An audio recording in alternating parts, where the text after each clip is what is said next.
We hope Mr. Sousa is okay in his nightmare storm. Now, welcome to meeting 86 of the House of Commons Standing Committee on Government Operations and Estimates. Pursuant to Standing Order 1082 and the motion adopted by the committee on Monday, October 17, 2022, the committee is meeting on the study of the ArriveCAN application. A reminder is always not to put earpieces near your microphones as it causes feedback and potential injury to our valued interpreters. Just a quick update, just an update on the order for production of documents. We have received the items from Mr. Firth, and they are now sitting with the Translation Bureau. Before we start with Mr. Brock, I just want to welcome back Patrick as our chair for today. Patrick reminded me about 7-8 years ago, he was our clerk on OGGO, so welcome back. It's nice to have you back after so long.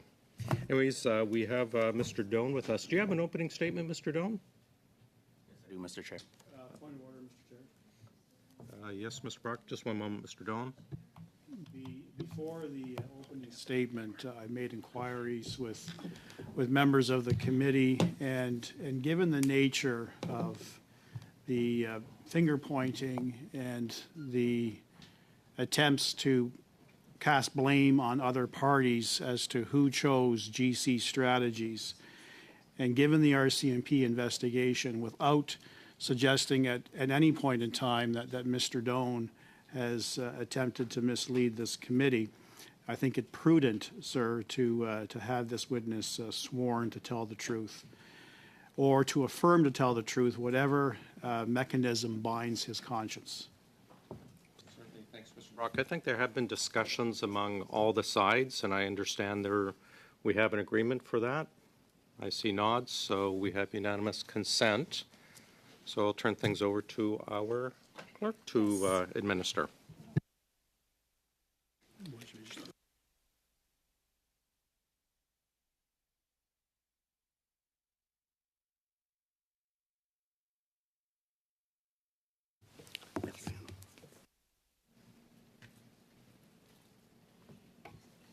So, Mr. Doan, before we will have to swear you, so you will have to repeat after me. So, you will be like saying, I, your name, I, Min Duan, do solemnly, sincerely, and truly affirm and declare the taking of any oath is according to my religious belief and lawful. I do also solemnly, sincerely, and truly affirm and declare that the evidence I shall give on this examination shall be the truth, the whole truth, and nothing but the truth. I confirm that the witness has been sworn in. Thank you very much. Mr. Doan, we'll turn things over to you for 5 minutes, please. Sure. Good afternoon. Since giving my testimony, allegations have been made against me, and I thank the committee for the opportunity to address them and elaborate further.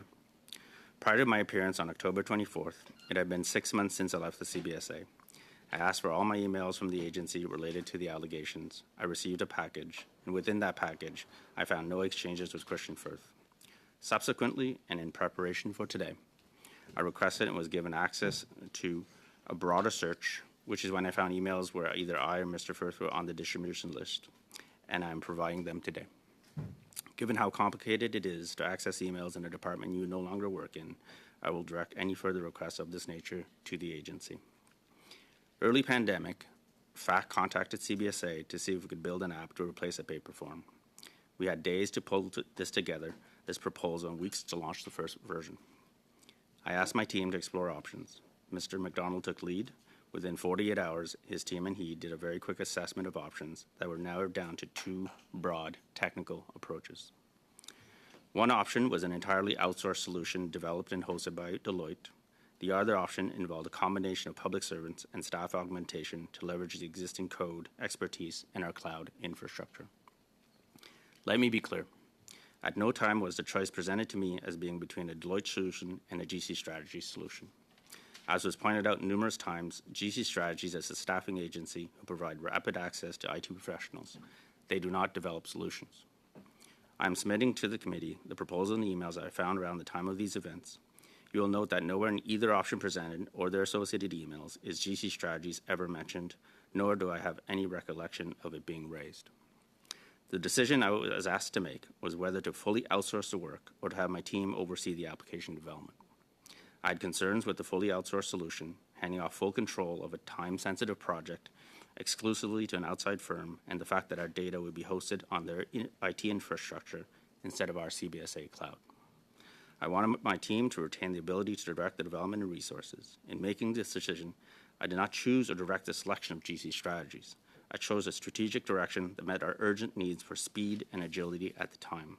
Importantly, I also did not contact GC Strategies to solicit a proposal. As the CIO, I ruled out the entirely outsourced approach. I stand behind that decision, and I am fully accountable for that decision. I particularly want to address the serious accusation that Mr. McDonald made that I threatened him during our call. I never threatened him. CBSA was preparing to testify, and nobody knew who initially brought GC Strategies in on ArriveCAN. I called Ms. McDonald, who I trusted, to answer this question. During the call, it remained unclear who brought GC Strategies into ArriveCAN, but we agreed it was not me, and I remember indicating to him that if pressed at committee, I may have to redirect the question to him. To be clear, this was not a threat or intended to be one. It is fact. This committee will call further witnesses as required, and if coming to this committee to answer that question was perceived as a threat by Mr. McDonald, that was never my intention. I never said I would blame him, nor did I lay blame at his feet at my appearance 1 year later. I still don't know who initially contacted GC Strategies to solicit a proposal. I was in no position to threaten his job or career. He was an ADM peer working in a different department. I have a note written by Mr. McDonald a day after the call, published on the Globe and Mail on October 4th, stating that I, that is to say me, was not personally familiar with the GC Strategies company, and that the decision to select this vendor was not made by myself, that is to say me. That written statement by Ms. McDonald is also consistent with what appears to be Bottler's report that the committee quoted on November 7th. I don't have the report, but I heard of allegations that there were, quote, conscious efforts to isolate and control the flow and narrative of information to the Vice President, and that, quote, Vice President Dwan doesn't know that we've been communicating back and forth. The past few weeks have deeply affected my professional and personal life, my family, my children, my friends, and my mental and physical health. Today, I will openly answer all questions related to the study, but on the advice of legal counsel, I will not answer unrelated questions about my career or my personal life. Enough harm has been done. Thank you, Mr. Doan. Mr. Brock, for 6 minutes, please. Thank you, Chair, and thank you, Mr. Doan, for your attendance today and your opening statement. There is, it would be prudent for me, sir, to remind you of a couple of things. I specifically asked that you be sworn for a reason. Even though when witnesses attend at committee, there is a parliamentary privilege that whether people are sworn in or not, it would still be considered a contempt of Parliament to mislead the committee by giving a false statement or false evidence, to refuse unless related to cabinet confidences, to answer any questions, or to fail to produce documents that this committee might require someone to produce. That is generally what happens. I specifically asked that you be sworn, given the swirl of accusations that are flowing around from senior government officials as to who retained GC Strategies. So you were sworn because now this attracts criminal code consideration. I understand you have a lawyer, sir, and that would be very prudent for you to do that. But there are provisions in the criminal code that penalize perjury, deliberately giving misleading evidence, which, if founded, if there's a finding of guilt, proof beyond a reasonable doubt, could land a witness in prison for up to 14 years. So you've got both of those issues to contend with. But I say that not to intimidate. I say that not to concern you. I say that not to force you to clam up and consider your instructions from legal counsel. I say that because, sir, I want to give you a safe place in this committee. There were a lot of accusations hurled at you by Mr. Cameron McDonald, and I have some serious reservations regarding his truthfulness with respect to those accusations. So this is your opportunity, Mr. Doan, to finally set the record straight. So he, on a number of occasions, has accused you that notwithstanding his position as Director General of Innovation, this particular ArriveCAN app surely would fall within his mandate as an innovative product. He's accused you of you selecting GC strategies. You, on the other hand, sir, when you testified on October the 24th, 2023, not once, but I counted it on 4 different occasions over the course of that 2-hour meeting, questions from numerous members of this committee from all political stripes claimed that you still don't know who ultimately selected GC strategies. And in fact, you even went so far to say you've been trying to find the answer for close to a year. You use references to my team made that decision, but then your team consists of 1,600 employees. That doesn't make sense. Then you narrowed that down to potentially 6 director generals. I narrowed that down to Cameron McDonald, who's largely responsible for innovation. So we have numerous competing theories as to who chose GC strategies. And I can understand. I think Canadians can understand why no one wants to take ownership. This is a 2-person consulting firm that doesn't produce a product, that doesn't operate out of a brick and mortar entity, largely works out of their basement, and has, over the course of a number of years, but in relation to ArriveCAN, hit the taxpayer lottery. $9 million for doing nothing other than finding professionals to do the work. It's a pretty good gig. I bet you there are millions of Canadians who would love that opportunity. So I can understand why you and others who've testified don't want to be attached to this particular company who is under police investigation. So I've got about 1.5 minutes, sir. I'm going to have numerous opportunities to question you in the course of 2 hours. But I'm going to give you this opportunity to give me the straight goods. Was Mr. McDonald lying to this committee as he's accused you of? Thank you for the chair. The question that I was asked at committee and that I answered truthfully was who picked GC strategies. As I said in my opening statement, I chose a direction to in-house. In there, in the material I found, there's no evidence that that decision was tied to a particular company. I stand behind that decision. That decision allowed us to build ArriveCAN. That decision allowed us to build over 2.5 years of changes as the pandemic evolved. Mr. Don, I'm going to stop you right there. I got 30 seconds. Please answer the question. Was Mr. McDonald lying to committee on November the 7th, 2023, when he placed the entire responsibility for that decision to hire GC strategies at your lap? Was he lying or was he telling the truth? Mr. McDonald said that I made the decision. I did make a decision, to be clear. I made a decision on a technical direction. Also in evidence, and as posted on the Globe and Mail, in his own handwriting, he writes, I did not make that decision, nor was I even familiar with the company. Thank you, gentlemen. Mr. Sousa, go ahead, please. Thank you, Mr. Chair.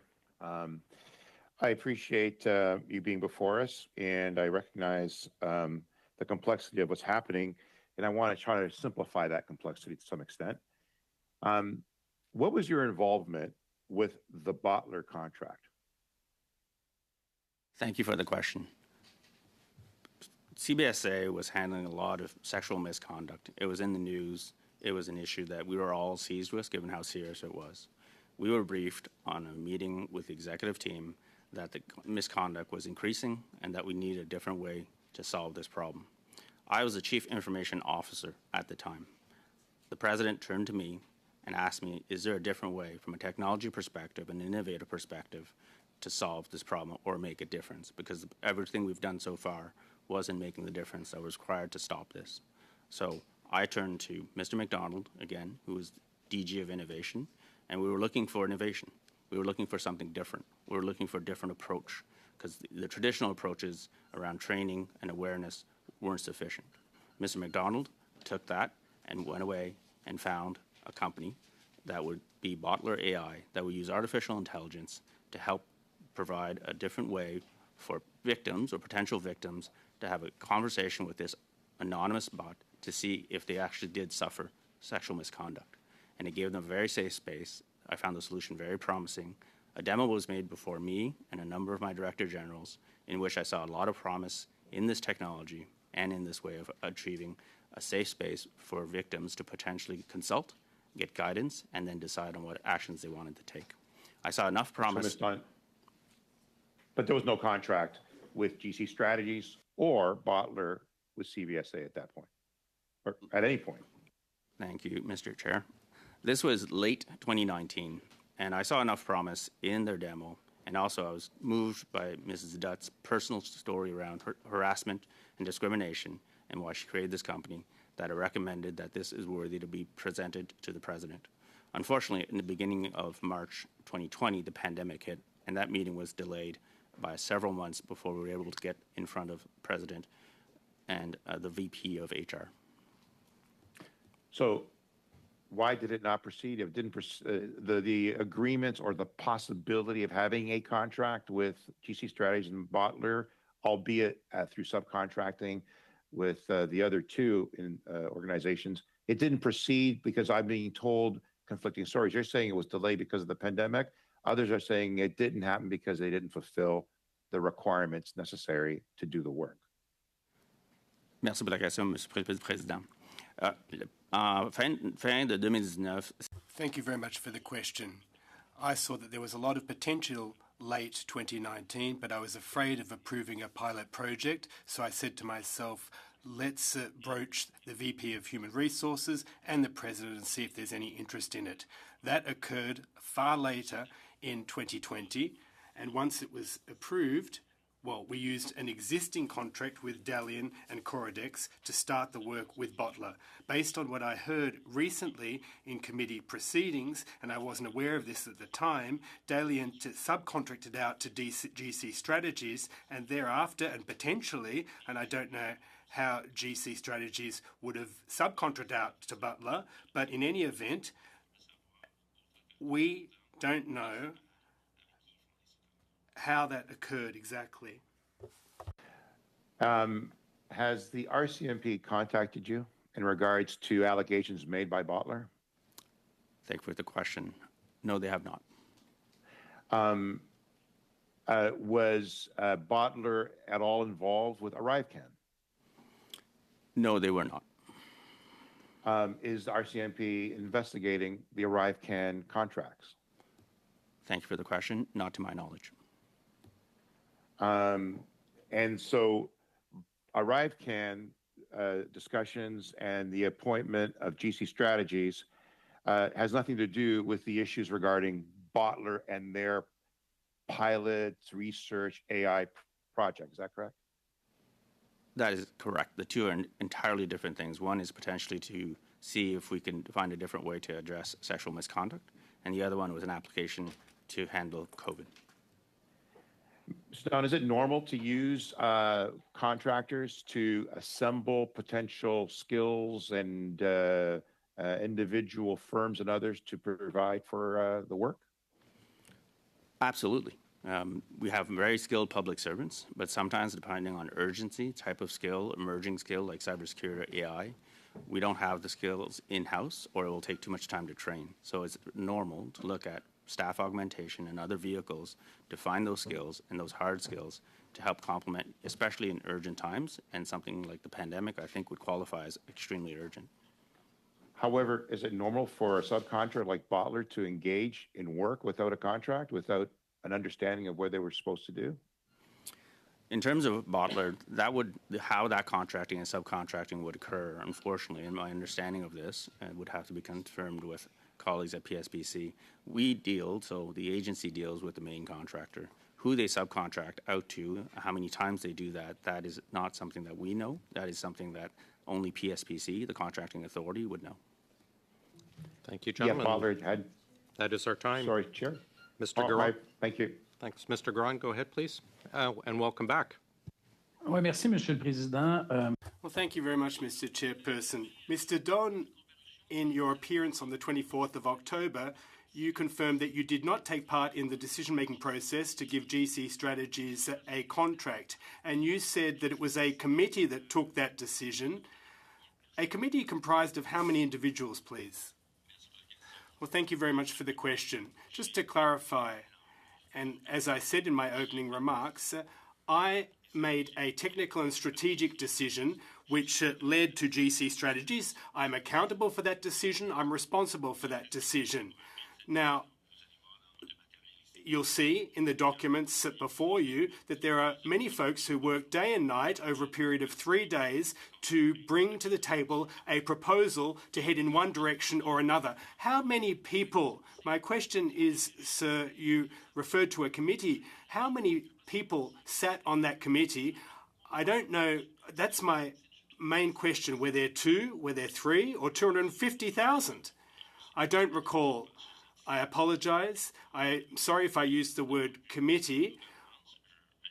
From a governance standpoint, I want to be quite clear here. As you'll see in the documentation, these decisions took place over the course of 1 or 2 days. Question, you took a strategic decision that led to the awarding of this contract that was highly controversial, and you don't know what process led to the awarding of this $9 million contract and how many people were involved. That's tough to believe. You'll see in the documentation that I've submitted, the initial application was in March 2022. 2 days later, there were already 2 options on the table. And then within 1 or 2 days, we had to take a strategic decision as to which direction to take. So you took a strategic direction that you acknowledge you're responsible for. That's a big step.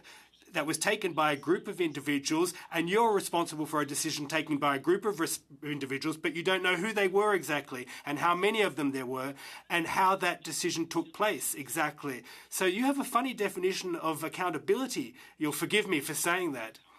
You'll see in the evidence that all those who are involved in developing proposals with a view to arriving at a technological solution, well, those individuals are listed. I am responsible for the strategic decision that I took, and I stand by that. How many technology experts are there at the CBSA, approximately? Well, when I was vice president, there was between 1,200 and 1,400. So you're looking for a needle in a haystack here. You're saying that you're responsible for a decision that was taken by one of 1,200, 1,400 people at the CBSA. And as parliamentarians, we're to go looking for that needle in the haystack. No, I'm not saying that. You'll see in the evidence that the main individuals who are responsible for researching and developing the decisions, we know who they are, we know their names, we have their email addresses and contact details. Could you please table the names of those individuals before the committee, please, sir? Yes, absolutely. It's in the binder that I have submitted or will submit. Please do so. That brings me to another question, a substantial question. Within CBSA, there seems to be a whole army of individuals who are IT experts, who are highly qualified when it comes to these kinds of matters. Do you think that it's normal? I'm asking for your opinion here. Do you think that it's normal that one should have to deal with an outside firm to select an individual or individuals who would execute a contract, there seems to be an army of people who are specialists in the field within the CBSA. Don't you find that abnormal? If you were to be in our shoes, don't you think that that looks like it would be more intelligent and smart and effective and transparent to act otherwise? I have a bachelor's degree in computer science. I've been doing this a very long time. The idea for an application started on March 22nd. We launched the first version of ArriveCAN April 29th. That is incredibly fast by private sector standards. It was secure, it was on multiple platforms, and it was successful, and it kept iterating. Even using any public service, that nobody can do it that quickly. And this required skills that we did not have at the time. Monsieur Dawn, je vous parle. So I'm talking about the selection process here, not the way the app was programmed and how it was rolled out. Is it normal that in an agency that has hundreds of specialists that you would outsource that, and obviously they lined their pockets and they weren't even qualified to make those proper decisions as to who would actually deliver the product? I'm talking about the middleman here. Do you think that that is normal? Yes, it's absolutely normal.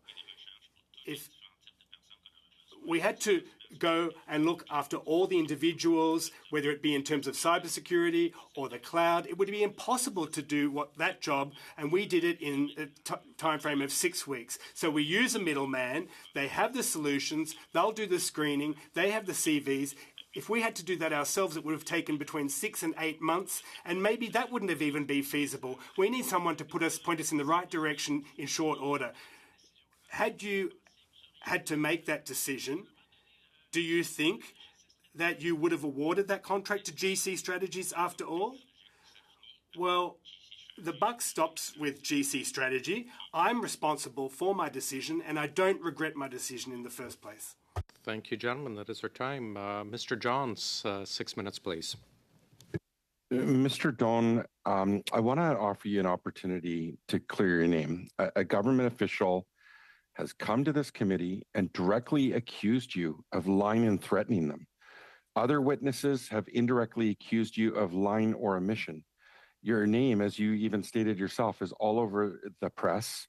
I'm sure your many years of work in the public service is important to you. So I want to offer you one more chance to tell the whole truth to this committee.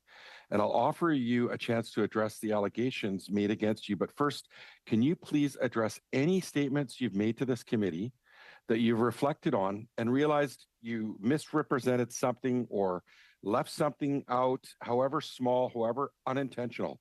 I want to offer you a chance to address the allegations made against you. Thank you, Mr. Chair, for the question. So, as I understand it, there are 3 allegations. The first one is I misled the committee. I did not. When I answered about the emails, when I looked through the package that was received, I searched everything. I found nothing. For me, lying is knowing the truth and deliberately saying something else. The other allegation is that I picked GC Strategies. As you've heard many, many times already, I picked a technical direction. Nowhere in all the material that I've found or my recollection was that direction implied that it would be GC Strategies. So that is the other allegation. In terms of harassing and threatening, I've said in my opening statement, I welcome the opportunity to say it again. I was in no position to threaten Mr. McDonald. So you're saying that Mr. McDonald was lying to this committee, that when he said that you selected GC Strategies? Mr. McDonald's interpretation I can't speak to. I did decide a certain direction that I ended up with them. And depending on how you see this, that could be seen as I implicitly decided on a company. I was explaining this to a neighbor of mine. And in the simplest terms for me was, I asked you, would you like to go to Europe or South America? You respond, Europe, and I say, well, you decided Paris. So that is, if that's the view of the reality, my decision at the time, I did not know that GC Strategies was involved in that strategic direction. Okay, well, Mr. McDonald says he had never heard of Bottler until November 19th, 2019, when he was approached with an unsolicited proposal. But we know from recorded conversations that Mr. Firth had been communicating with Bottler long before that, telling them that it was McDonald who discovered Bottler and wanted their software to solve CBSA C65 needs. When were you aware Firth was communicating with Bottler on McDonald's behalf? Were you aware at the time or after the fact? I only learned these things recently in the news and in the allegations. I do have, in terms of material here, from Mr. McDonald that says at least twice, I found bottler. Okay, did the CBSA president task you, McDonald, or anyone else with filling the CBSA's need in response to C-65? What was the president's initiative on this? Thank you for the question. We were being briefed at executive committee about the problems around sexual harassment. Every vice president would have been there, the deputy and the associate deputy. At the meeting, or perhaps thereafter, my memory is not clear, the president looked to me as chief information officer and says, is there a different way using technology to solve this problem? To which I said, I will look into it. So Mr. Don, the CBSA has now suspended all contracts with GC Strategies, Dawn and Cortex. And my understanding is that they're still allowed to do business with other departments within government. And now you're the CTO. Do you not see a problem with this, that CBSA is not doing business with them right now, suspended all activities, and the RCMP are investigating, but yet they can still get contracts within government? It sounds absurd to me. Merci pour la question. La décision de... Thank you for the question. The decision to suspend based on the allegations, well, I'm not fully aware. What led to that decision, or is not informed? But wouldn't this concern you as the CTO, that you should be, looking at this and making a decision whether to recommend a government to suspend them from all government departments until this investigation is thoroughly looked at and the police have done their investigation? As Chief Technology Officer at Treasury Board, I set technical direction for the government in terms of major IT, things like cloud use, cybersecurity, desktop, others. My role within the Office of the Chief Information Officer is not around procurement. Different deputy heads are delegated to make procurement decisions. From where I sit, I give direction and technology and ensure that the projects and major projects of different departments are aligned to the enterprise standards. How much time do I have, Mr. Chair? 45 seconds. Okay, so in your understanding, there is nothing you can do now, given that you know that the CBSA has suspended activities with these companies. There's nothing you can do in your role as CTO. My role within, I would offer that would be something that PSPC would have a more informed opinion on. Well, don't they rely on the CTO to give them advice? Actually, no, they do not. So the CTO has no input at all if they see a company that is being accused of violations of getting further contracts with the federal government, with the government of Canada.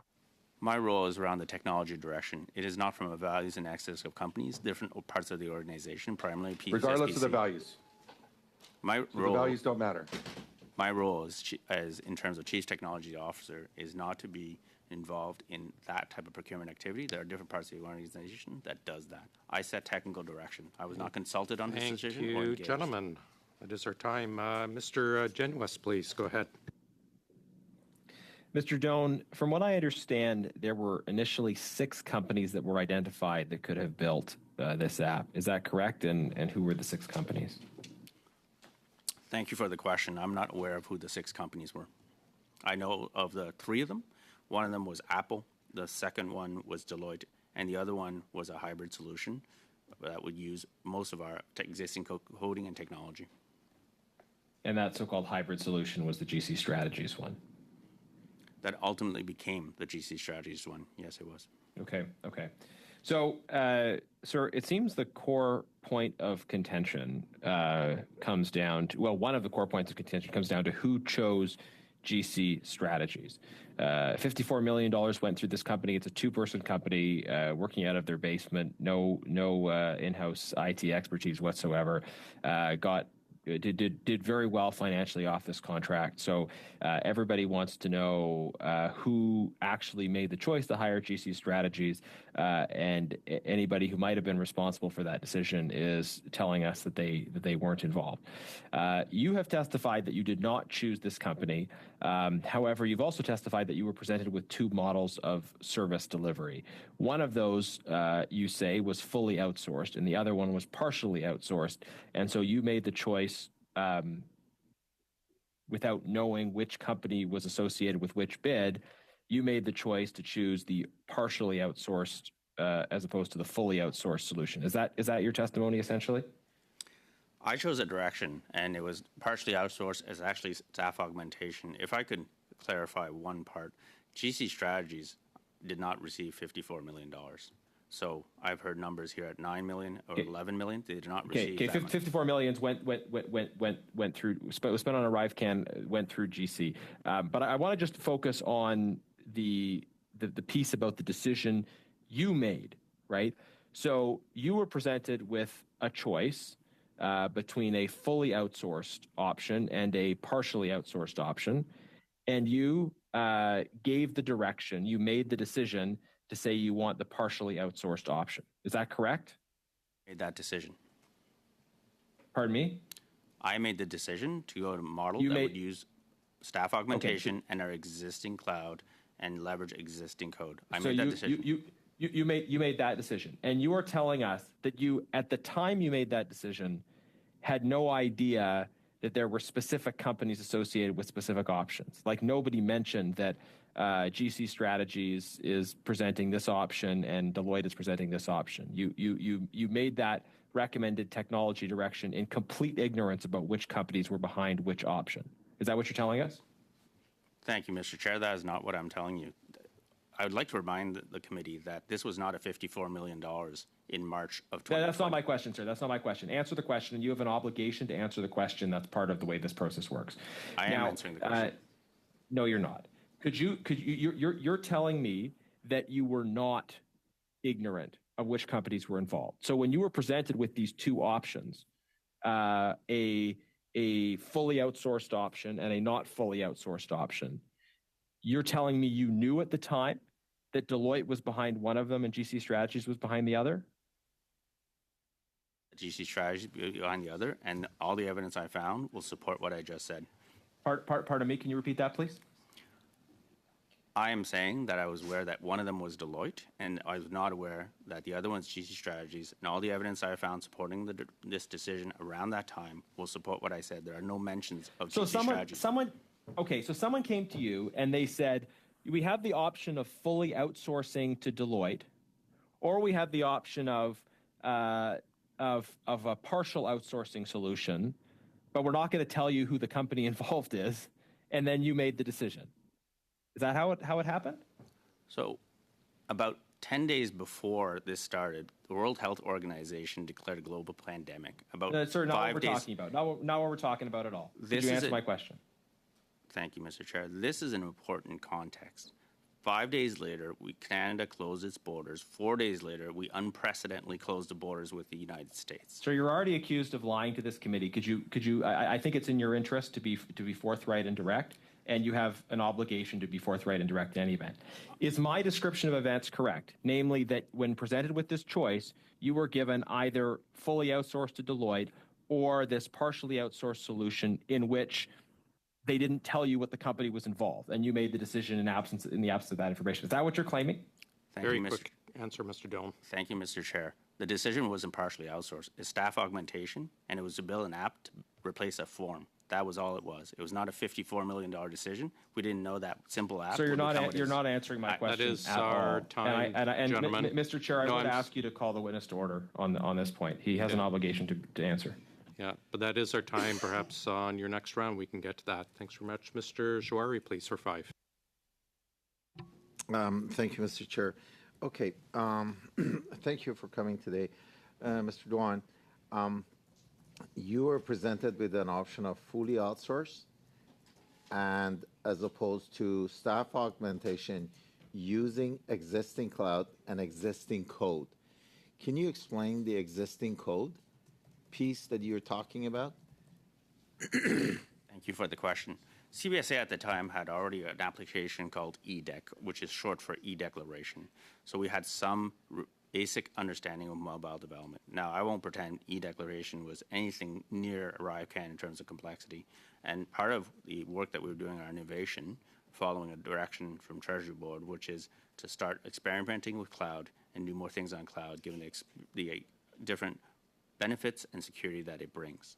So, thank you. So, existing code based on something you had, and I think that's the one that costs about $80,000 to start with. Am I? version of ArriveCAN to replace a simple paper form, yes, it costs $80,000. Then subsequently about 6.9 to be able to implement all the 70 changes that came over the 2-year period. In terms of, so this is where it becomes the 54, but that 54 million is misleading. Only a part of that number, to your point, was actually application development. Okay. Now I want to go back and talk about your knowledge of the suppliers or who would provide those services, whether it would be Apple or Deloitte as part of an outsource approach, or whether it would be a combination of an outsource, as you call it, under the staff augmentation. Where did the name Deloitte come? Deloitte was contacted by, to my understanding, Mr. McDonald, to very quickly come up with a quick proposal. And when I say quick, it was about 24 hours. The pandemic was there. We needed a solution quickly. So there was a proposal there.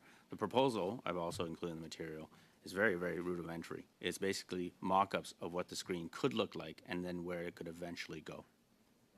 So Deloitte was asked, and your claim is by Mr. McDonald to put within 24 hours, put a proposal. To clarify, I don't know who contacted who first. At that time as CIO, I was getting approached by every single vendor, many of them, IBM, Accenture, others, to offer to help and deal with this global pandemic. So did Deloitte reach out to Mr. McDonald? Mr. McDonald reached out to Deloitte. This was happening so fast, I'm not sure anybody knows for sure. There's a claim that you told Mr. McDonald that go with G strategy as Deloitte is in penalty box due to a very large project being off track. Is this a true statement? As I've said many times, I picked a direction. I did not pick GC strategies. I did not name them. I did not ask them for a proposal.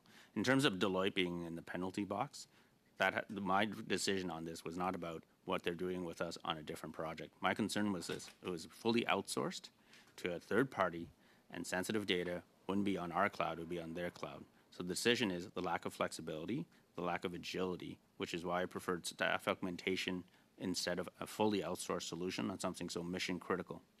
So it is fair to say, and I'm trying to infer, is it fair to say that at no point you made any reference to Mr. McDonald directly or indirectly about not extending the contract to Deloitte, or don't go with outsourced solution with Deloitte as Deloitte is in the penalty box for something? So that conversation never took place in your mind. I don't recall using the term penalty box. I don't watch a lot of sports. That's not a term that would be very familiar with me. So in terms of extending the contract that we have with Deloitte, that would be another project that was led by another vice president. I would not have that decision. I would take it that no, you did not have that conversation with Mr. McDonald, specifically talking about penalty box and all that. Okay, how often did you meet with Mr. McDonald on ArriveCAN? In the early days, and you will see evidence of this, and when I say early days, I do mean days. It starts on the 22nd. You'll see emails on the 23rd. Emails start at 7 in the morning, and it ended at 11, and would start at 7 in the morning again. We would talk all the time. Did you talk to Mr. McDonald? I'm afraid. Mr. Garand, for 2.5 minutes, please. Donc, Monsieur Don. So, Mr. Don, if I've understood correctly, you were the chief information officer. You got up in the morning and you said, well, we need an application here. You made a decision and you said that it would be a hybrid solution rather than a fully outsourced solution. And as CIO, you made that decision, and then it went out of your office to procurement. They never got back in touch with you. There was no feedback whatsoever, and then that company was selected, and you basically learned it in the newspapers. That's basically our take on the matter. So what you're saying to us is, even though, well, you are responsible overall for procurement, but as CIO, your opinion is never solicited when it comes to the companies that are either fit or not fit to respect the terms of a contract. Response. Well, to be clear, I didn't learn that we would be working with GC Strategies on the news. That's the first thing. My question is about procurement, sir. You take a strategic decision that leaves your office, and as CIO, you never hear about that decision. It's contracted out, and the buck stops with procurement. It's no longer your problem. But circumstantially, at least, it would suggest that Mr. MacDonald was aware. Given your position, you don't seem to have that much power based on what you're saying.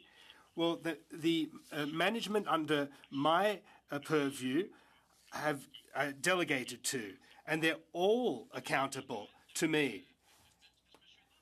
Mr. Don, you said since the start of proceedings that the circumstances were exceptional, that you had to proceed rapidly, that they were not normal circumstances, and then you justify what occurred thereafter by referring to those circumstances. But, you know, these were extraordinary circumstances, but this is not appropriate. The first version cost over $80 million, or $80,000 rather. I shouldn't have to be consulted about something that would be developed in a 4-week time frame that cost $80,000.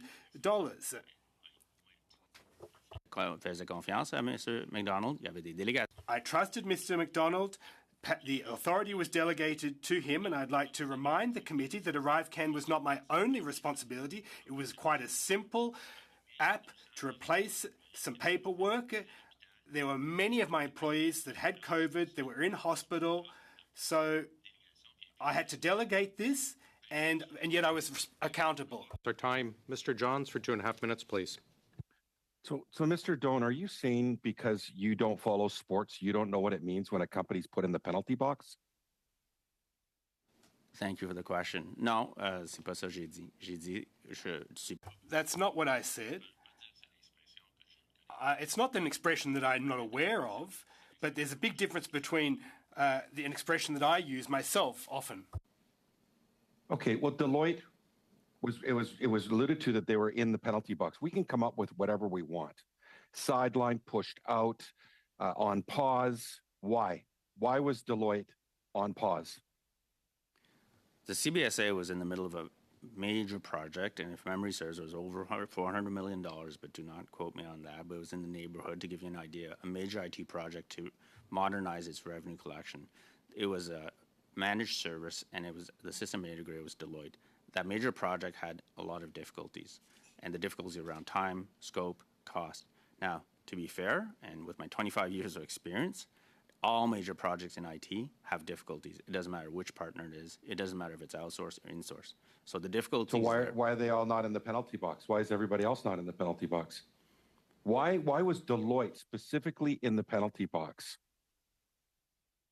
For the question again, I don't remember using the word penalty box. We were working with them on a major project, and from a major project perspective, a $400 million project. You think you would have a really good idea what they were doing wrong? I mean, why were the cost overruns? Why was it taking too long? I mean, why? If you're punishing them, they've done something wrong. What did they do wrong? I don't know who punished who. No, there was no punishment involved. These major projects, the problems are joint. In terms of, it could be around business requirements, it could be around changing scope, it could be because it's taken some time, the technology has evolved. So it's not necessarily one party, and usually in my experience, it's both parties that need to sort through it, negotiate it, and make change requests as well. So I don't know. Typically, you don't punish or put a company in the penalty box, especially a company that size on a project that size, without something going on. I mean, this is really a big problem for this committee. We can't get straight answers from anyone, it seems, on the questions we're asking. And I'm just trying to get to the bottom of this, just some straight goods. Can you tell me anything that this committee should be aware of why Deloitte was in the penalty box or pushed out or whatever you want to come up with? I'm afraid that is our time, but perhaps we can get back to it on your next round, Mr. Johns. Mr. Duncan, please, for 5. Thank you, Mr. Chair. Mr. Doan, at the beginning of my comments here, I just want to remind you of the swearing in and oath you took here this afternoon. And a witness who refuses to answer questions or fails to reply truthfully may give rise to a charge of contempt of the House. In many rounds now, we've been asking some basic questions and not getting answers. We've been getting skating around it. So I'm going to try again, building on what Mr. Jennis had said earlier. The word you're using very specifically is you picked a technical direction, but Mr. Jennis did ask you in a previous round, when you made the decision to go in-house with a hybrid model, can you confirm again that you were completely unaware in that hybrid model who those outsourced contracts may be? Yes or no? Did you know that GC Strategies or anyone was involved at that time? Merci pour la question. Le témoignage, puis Thank you for the question. The evidence supports what I said. In no case did the hybrid option mention GC Strategies. Not at all. In no single document, in no single email is the word GC Strategies mentioned. To go with a in-house model, a hybrid blend as you call it, and picked a technical decision, and you had no clue who would actually be working on the project. You're telling Canadians that this is the case, that you made a decision worth tens of millions of dollars worth of sole source contracts that came down, and you just said, we'll do it in-house and doesn't matter who the outside contractors are. That wasn't even a thought for you in making a decision one way or the other that you might want to know who it is? Thank you for the question. I've said it previously, but I will repeat. It was not a multi-million-dollar decision. It was not a $54 million decision. It was a decision to have one application up in 6 weeks to replace a piece of paper that cost $80,000. So I trusted my DGs who are delegated to do these things to get it done, and Mr. McDonald got it done. Well, I would say your decisions led to 4 sole source contracts going between April 2020 and May 2022, valued at $43.1 million. So I would argue your decisions did have some consequence. So I want to provide you the opportunity as well. You've been to the committee, and there's been many challenges with some of the testimony of what we've heard, to say the least. Many accusations have been made against you regarding you being the one that made the decision and aware of what was going on. But your wording today has picked a technical direction, and you reference other people on your team are the ones that made the final decision to go with GC Strategies, among others, and no names have been given. I want to provide you an opportunity again. If it wasn't you that made the decision, then name the name of who did it. Merci pour la question. Thank you for the question. I was the one who made the final decision. I'm responsible for it. The buck stops with me. The question that you're asking me is who contacted GC Strategies to ask them to solicit bids. There's a difference between those two things. Who made the call? I don't know. I still don't know. But based on what I've understood, this is under investigation by CBSA currently. I go back again. So if it was not you, you've not gone through any of your research, any of the documents that you've asked and been given to. Everyone's pointing the fingers at you to say you're the one that made the decision. Your quote's only a technical direction, yet nobody in all the testimony that we're hearing this way is taking responsibility for what happened. So perhaps what I can just say is, who's going to take responsibility here? Do you take any responsibility for what happened here? You haven't provided the person through all the documentation notes you've been given and going through. You haven't pinpointed how tens of millions of dollars of sole source contracts got awarded over multiple years. And that whole starting point, just say, oh, I'm not sure who it was and it doesn't really matter to you. If it wasn't you, do you accept responsibility? And if not, who? As the CIO, I take full responsibility on that decision to go in that direction. And that decision allowed us to deliver a RiveCan over 2.5 years. You mentioned it was a multi-million-dollar decision. It was not. We, at the time, did not know the pandemic would evolve the way it did. all the messages were, it'll be over soon. We didn't know variants were coming. We didn't know vaccine certificates were coming. We didn't know about exempt travelers and everything that ArriveCan had to do. I made a decision. I stand behind it. It cost $54 million and it was value for money. And as far as I'm concerned, it saved lives.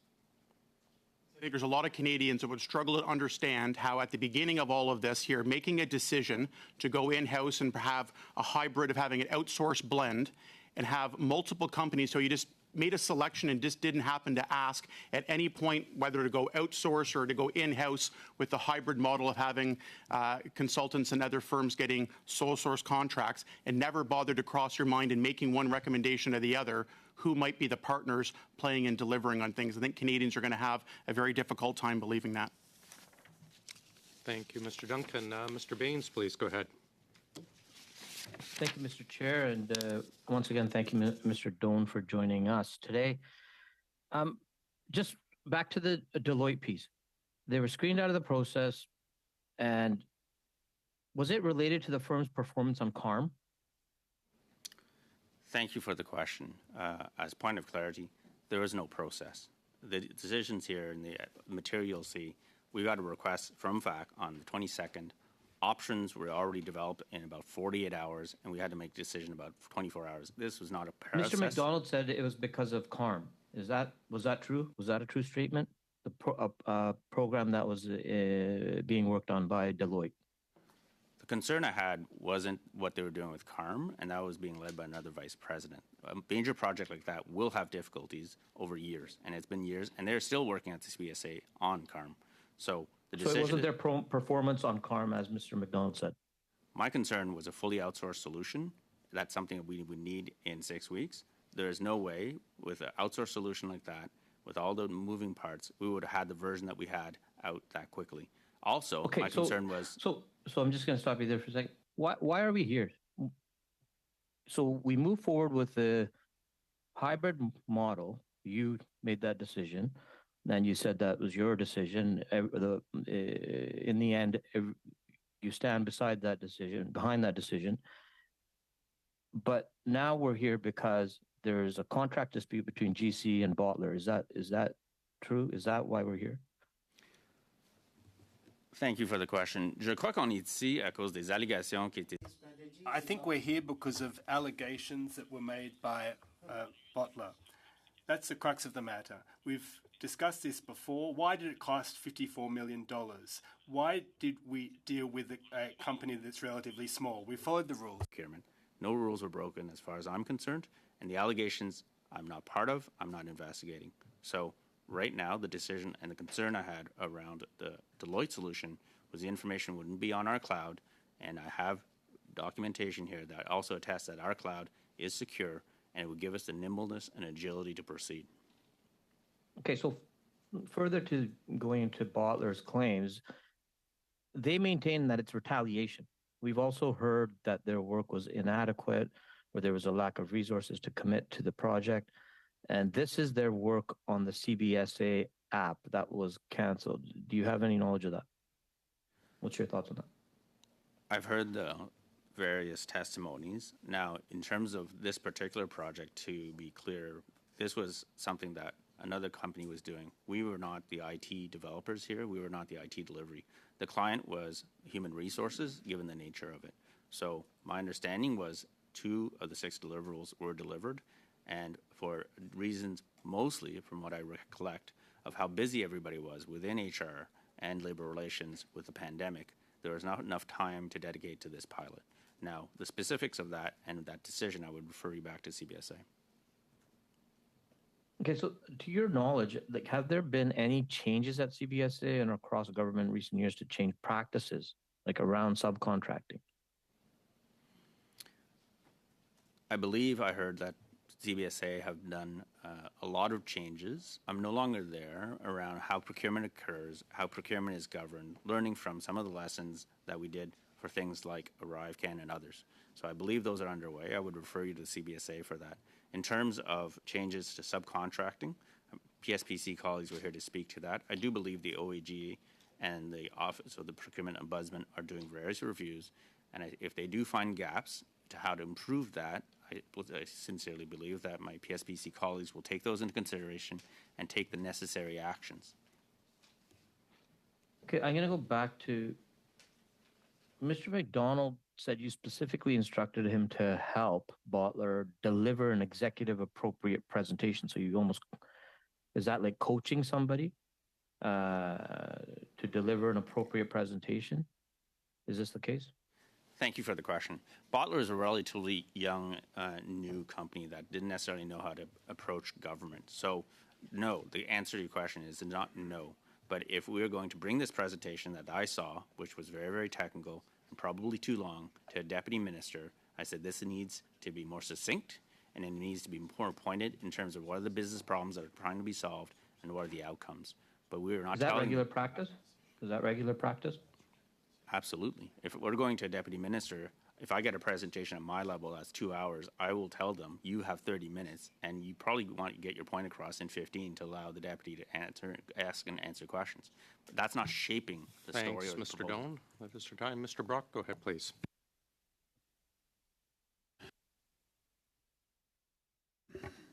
So, Mr. Doan, I'm going to go back to my opening line of questioning to you because I asked you on 2, possibly 3 occasions, and you didn't give me a straight answer. And my colleague, Mr. Duncan, reminded you about a refusal to answer questions. I'm not interested in your version of a particular question I put to you. I expect a direct response to a direct question. So you've identified a number of areas that Mr. McDonald has accused you of lying. And I'm asking now this very simple question, now a third, possibly a fourth time. Was Mr. McDonald lying at committee when he said the decision to retain GC Strategies on the Arrive Can was yours and yours alone? That is a yes or a no, Mr. Doan. Thank you, Mr. Chair. That is not a yes or no question. I'm asking for a yes or no, Mr. Doan. Thank you, but that is not a yes or no question. I made a technical direction in terms of where to go. That Again, led to GC Mr. Doan, strategy. I'm not interested in your explanation. Why is it impossible for you? It was easy for Mr. McDonald to accuse you of deliberately lying. Is this something that your lawyer has instructed you not to opine on or to comment? I'm asking you specifically, was Mr. McDonald being truthful with respect to all the lies that he claims that you made when you testified, specifically that it was your decision to retain GC Strategies? It's a yes or a no. Are you incapable of answering a yes or a no? I am under oath. So the words that come out of my mouth are going to be very, very specific because I am under oath. The question that was asked of me is who picked GC Strategies? I did not make the decision to go with GC Strategies. I picked a direction. I'm going to stop you right there. You did not make the decision to go with GC Strategies. Mr. McDonald claims that you did. So is he telling the truth or is he lying? Thank you for the question. If his interpretation of that question is who picked the technical direction that led to it, then that is his interpretation. He didn't use the words technical direction, and I'm glad you brought up technical direction because why was it impossible for you to phrase how you were involved with GC Strategies when you last testified before a committee? You went through all these mental gymnastics to try to make us believe, well, it wasn't my decision alone. It was my team. I had 1,600 employees. No one believes you, Mr. Doan. I wanted to give you a safe environment to finally come clean with the truth. And it appears you are incapable of doing it. Someone has to accept responsibility for giving $9 million taxpayer dollars to GC Strategies on the Arrive Can app. That is fact. That is reality. Mr. Firth from GC Strategies confirmed that. I'm asking you, are you accepting responsibility for that, or is Mr. McDonald lying? As I said many times, I take full responsibility for the technical direction that I took that led to GC Strategies. As a yes. So he was telling the truth that that decision was yours. It wasn't his. Now, he gave you he looked at 6 options before he presented Deloitte and GC Strategies. How incompetent can you be, sir, when you're unable to identify for committee the names of those 4 other companies? Why is that? You will see in the evidence, this happened over 24 hours. So lots of things were... 1 hour. You're the chief technology officer. Why can't you identify the other 4 companies? We know Deloitte. We know they're in the penalty box. We know it's GC Strategies. Who are the other 4?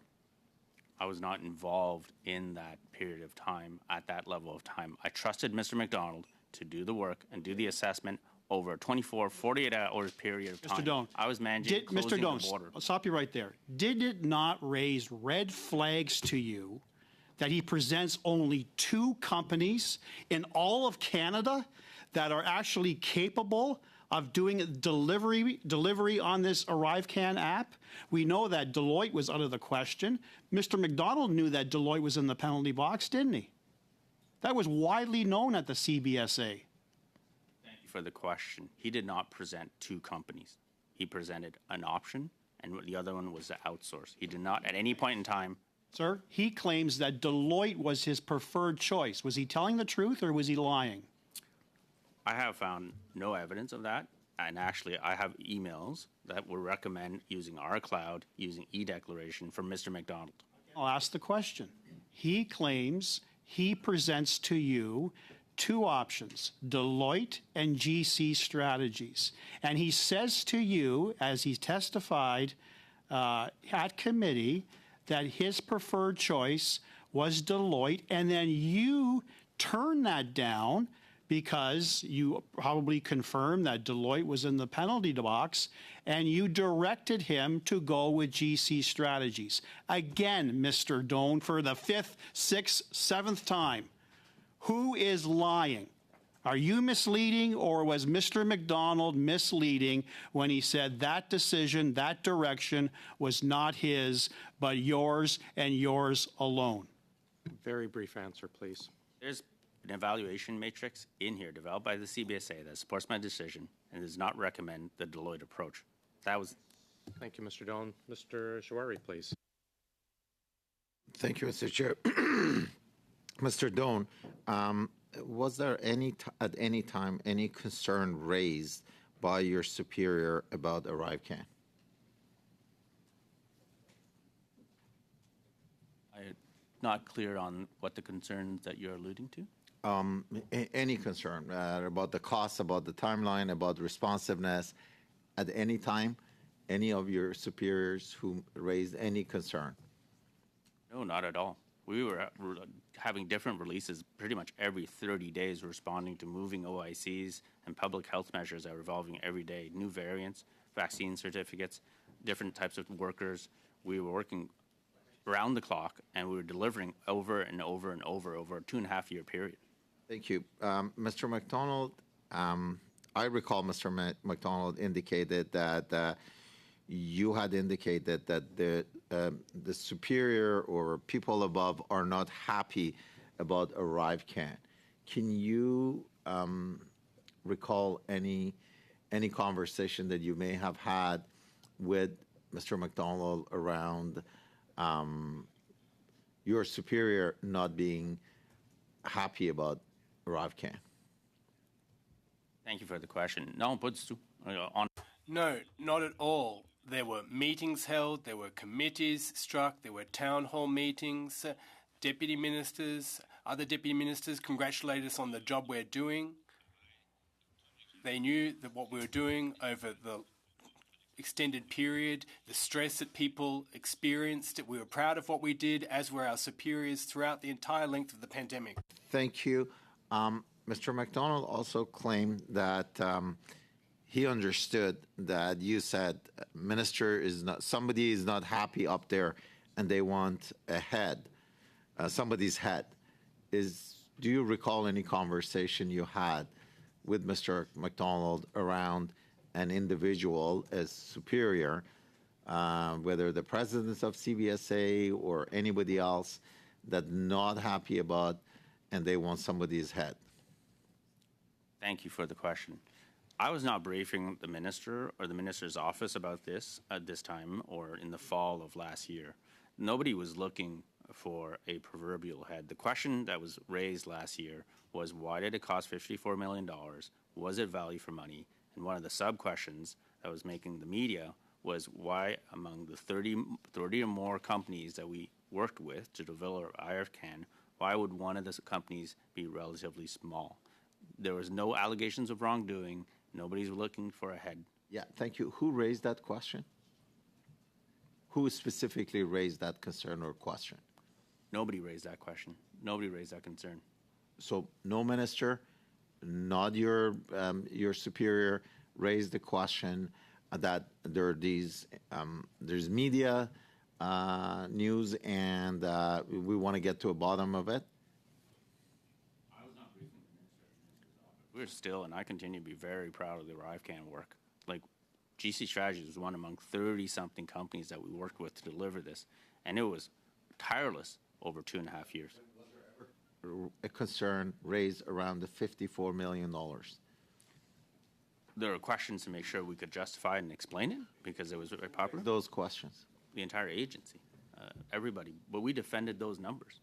We defended those numbers. Okay, so did at any time a minister or a representative of a minister reach out to you or to your department, directly or indirectly, to inquire about the cost of the application? Not to me. Okay. So you also do not recall having any conversation about wanting somebody's head, somebody up there wants somebody's head? As I said last year, there were no allegations of wrongdoing. It was just, can we explain the $54 million, which I believe CBSA did, and I still stand behind it. So with 30 seconds to go, if there is any allegation of misconduct and lying and intimidation, who would you directly raise that to? Who would be your superior? Any issues at that time during that period would have been Mr. John Osowski. And what role does the clerk of the Privy Council play as it relates to raising these concerns of allegation? At my level, I don't interact directly with the clerk. Any interactions would be higher than me. So in terms of seriousness of allegation, I would raise what I think would be needing attention, and then I trust the deputy ministers would raise to the appropriate authorities after that. Thank you, Mr. Chair. Thank you. Mr. Garam for 2.5, please. Merci, Mr. Thank you, Mr. Chairperson. Mr. Don, I'll tell you why I'm really not wanting really to believe you here. First, you said the situation was urgent, that you had to go through procedures that normally take a longer period of time, and you had to do this in a 24-hour to 48-hour time frame because everything was rushed. Now, there are normal procedures that over a period of weeks or months, and this took place over 24 to 48 hours. There were technical specs, there was reports, you delegated, and then there was contracting out. Now, it would strike me that in a time of crisis, when things are moving very quickly, that would be an adequate reason for the Chief Technology Officer to give an opinion and to be consulted on the matter before retaining a company. You're saying that you followed the rules as normal, but this was exceptional, so everything was done within a 24 to 48-hour period, and the subtext of that is that things were not done normally. What version should we be believing here of what you have to say? Thank you very much for the question. There were people dying across Canada. There were Canadians going to hospital. That's not what I'm asking, sir. I'm not asking who went to hospital, who didn't go to hospital. You said in the first instance that things were rushed through, they were rammed through over 48 hours, and that you had to take extraordinary means. And when we asked, were you consulted? You said, well, all the normal procedures were followed. So what you're telling me is that normally the normal procedure is to not consult you if things are to be done in a 24-hour to 48-hour period? Response. The procurement procedures were followed. PSPC was consulted throughout. There was governance concerns, technical considerations. It should have been better documented, but it was a time of crisis and there was a pandemic. So what you're saying is that in a time of crisis, you were the chief technology officer and no one saw fit to consult you and determine which was the best company to retrain. You were the top-ranked person and you should have no input into the decision at the end of the day? Response. Given all my responsibilities at the time, the closure of the border, I had to delegate this to my Director General, Mr. MacDonald. I placed my trust in Mr. MacDonald. I managed my entire team at the time. I had to manage the lockdown. Mr. Grom. Mr. Johns for 2.5, please. Can you, did GC Strategies and all of its resources who worked on CBSA projects have proper security clearances? Like, have they all received and signed completed security briefing and screening forms? Thank you for the question. To the best of my knowledge, you cannot actually start work, and a lot of the contracting authority, procurement teams within CBSA would have verified all of those things before work could be started. Okay, these ghost contractors and unnamed resources pose, as you know, a significant risk to our national security and the data and privacy of all Canadians. Now, Ritika Dutt and Amir Morov never signed an NDA or any other confidentiality agreement with the government, CBSA, or any of the pass-through contractors that were enlisted under. Is this normal practice, and is it permitted by procurement policies for the government to not require contractors and or consultants to sign NDAs? Thank you for the question. I believe there are two parts to that question in terms of NDAs and subcontracting. The first part is the term ghost contracting. I must admit, in all my years, 25 years, that's not a term I'm familiar with, and it's not a term I've heard of in terms of ghost contracting. So if what you're referring to is subcontracting, the practice of subcontracting, I believe that has been explained many times. The Government of Canada deals with the contractor in question, the main contractor. The main contractor then has, following PSPC guidelines and rules, the ability to subcontract to whoever they need to get the work done. Those subcontractors and those engagements, the Crown or the government, in this case CBSA, are not privy to that. And the only one who would know that and could probably speak to your question would be PSPC. Okay, so basically the subcontractors don't need to sign NDAs is what you're saying. And they can have access to private information and, data and privacy of Canadians without signing an NDA or any other confidentiality agreement. That's basically what you're saying. Merci pour la question. Non, ce n'est pas ce que j'ai dit. No, that's not what I said. All the subcontractors that work on a contract have to follow the same rules and meet the same security requirements, regardless what level those subcontractors are at. From a security standpoint, everything must need to be upheld. Mr. Genuis for 5, please. Mr. Doan, in general, when did you first become aware of the existence of GC Strategies? I didn't become aware of the existence of GC Strategies well into the pandemic. So when? I would have to go back into my records to confirm. Okay, but you're saying well after the awarding of this contract? Thank you for the question. Yes, I am. Okay. So the time, you're telling us that at the time this contract was awarded, you never heard of GC Strategies, never heard of Christian Firth, never met, had no awareness of them whatsoever. There are over 30 companies that worked with. No, that's what you're telling us, right? Thank you for the question. That is not what I'm telling you. Okay, can you give me a direct answer, sir? Were you when did you become aware of GC Strategies? You said it was after the awarding of this contract. You said that earlier, right? Thank you for the question. I believe what I interpreted was, when was I aware that GC Strategies works on ArriveCAN? That was well after the pandemic. No. When were you first aware of GC Strategies in general? Thank you for the question. When I looked through my records, there was a meeting in 2018 where I was a board member of IT professionals, and they came and presented to that board a very generic set of services and offers that were there. It was a large group setting. I do not have the material still, but I can endeavor to find it. Do you recall that meeting, though? Was that the first time you learned about the existence of GC Strategies? I have a meeting invite and notes that they were there presenting among probably others. Do you recall that meeting? I do not recall that meeting. Okay. We know that GC Strategies did work for CBSA prior to ArriveCAN.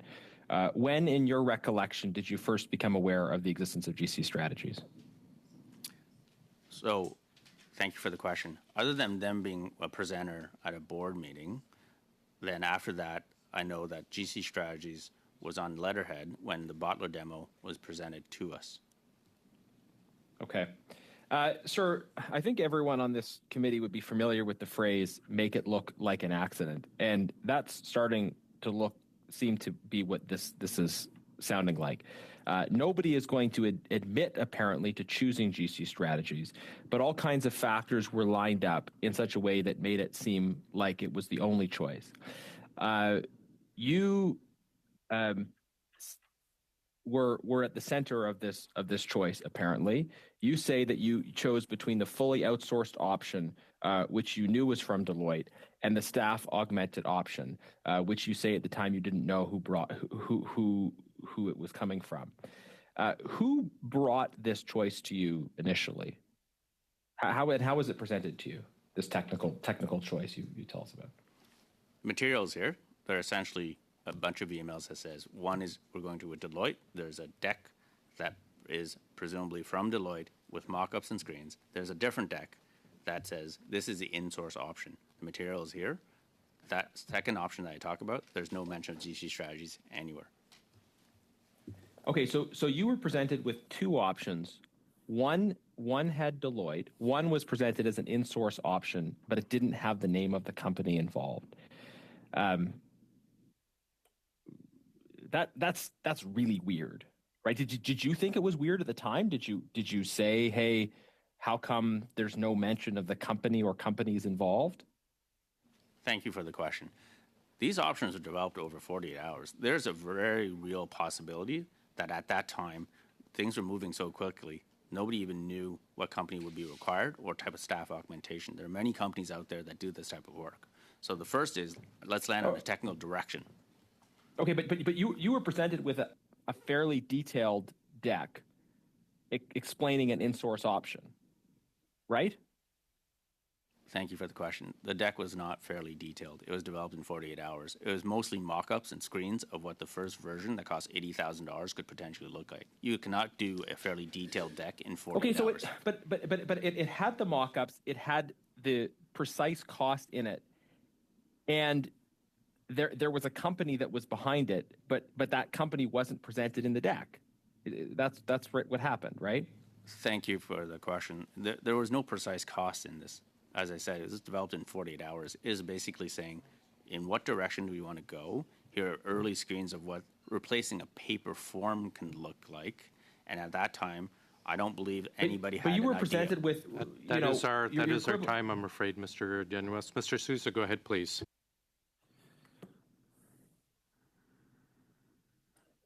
Thank you. Thank you, Chair. So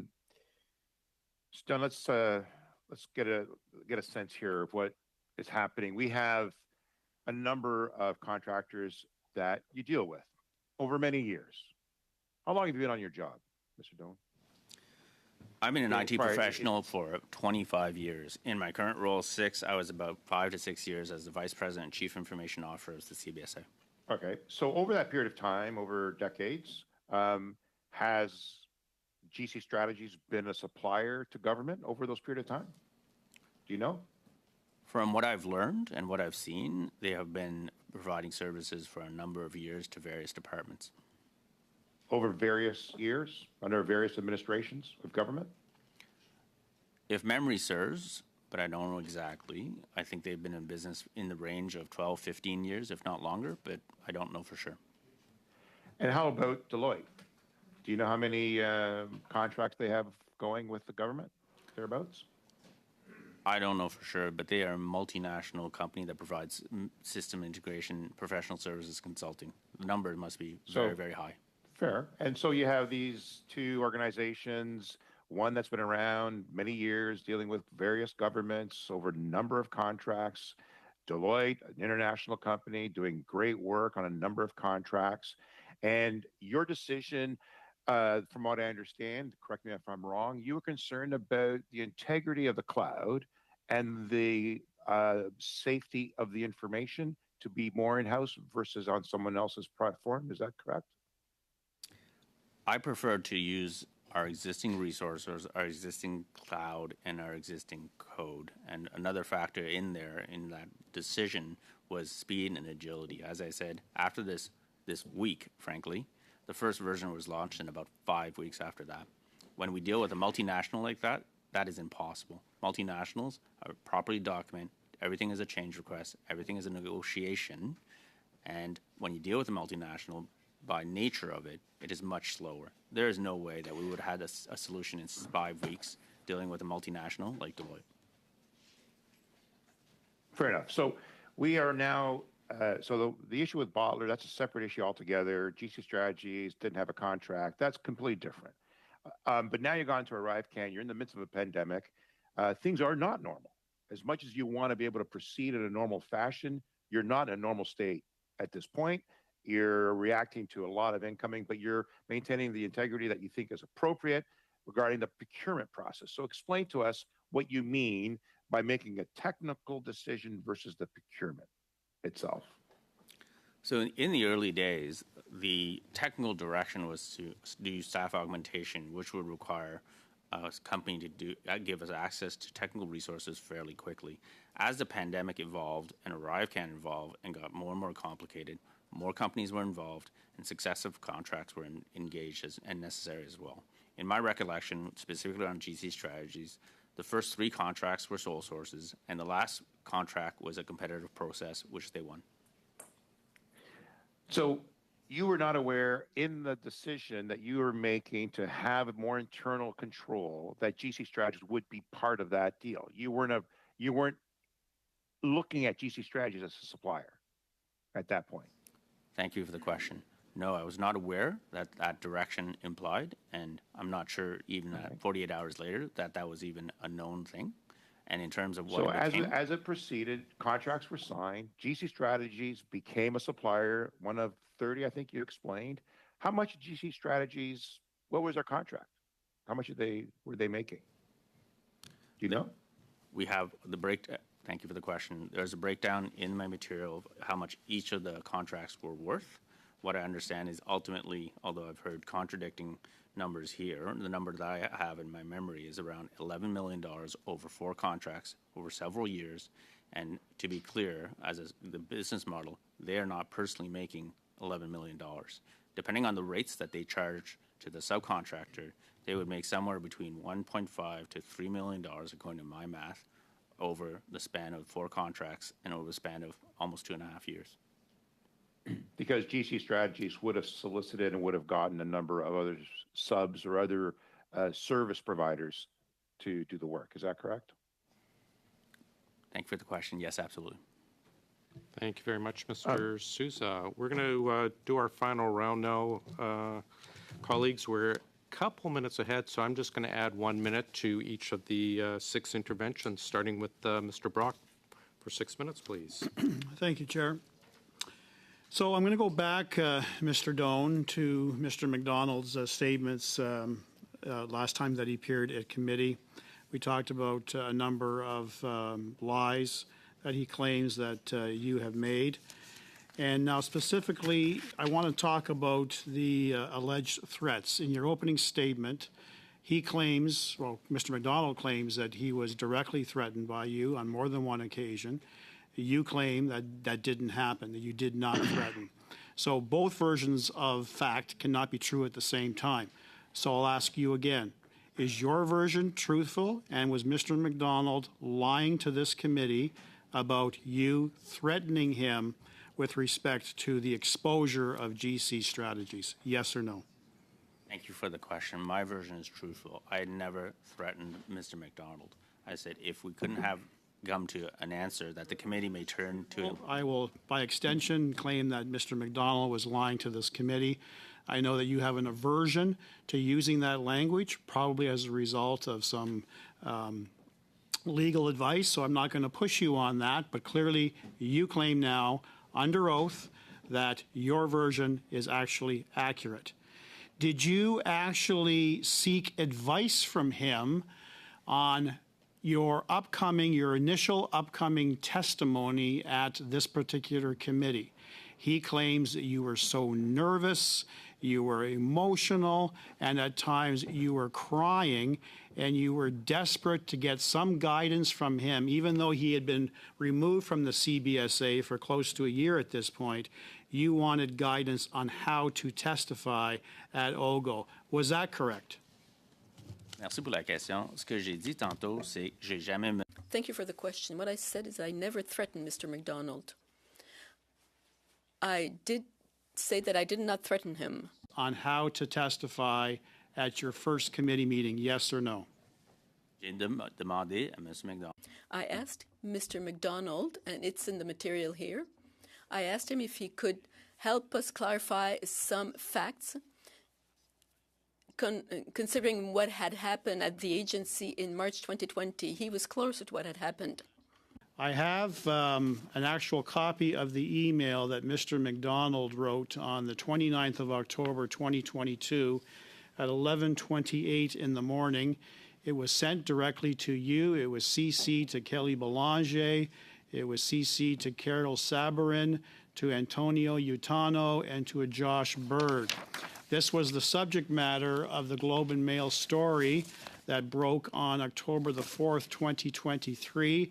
I'm not going to read to you, sir, the exact 7 pages of the email, but certain excerpts of that. So Mr. McDonald says to you, you asked me for advice on the key question of why GC strategies, but I also think we are all grappling with who selected GC strategies, that he wrote in on the October 29th, 2022 email. So let me stop you right there. So at this point, despite you telling this committee about all of the information that you picked a technical direction, you were prepared, sir, to take the advice of Mr. McDonald to claim ignorance, that you weren't aware as to who directly chose GC strategies, because you said that on 4 occasions in your previous testimony. You said it was part of my team, and you weren't able to identify with clarity that you are today, sir, with respect to the technical direction. So that concerns me. Mr. McDonald's email contains several suggested answers for the executives. As an example, I will start by saying that I was not personally familiar with GC strategies during the time in question, the document states, although it's unclear which executive would be expected to deliver that line.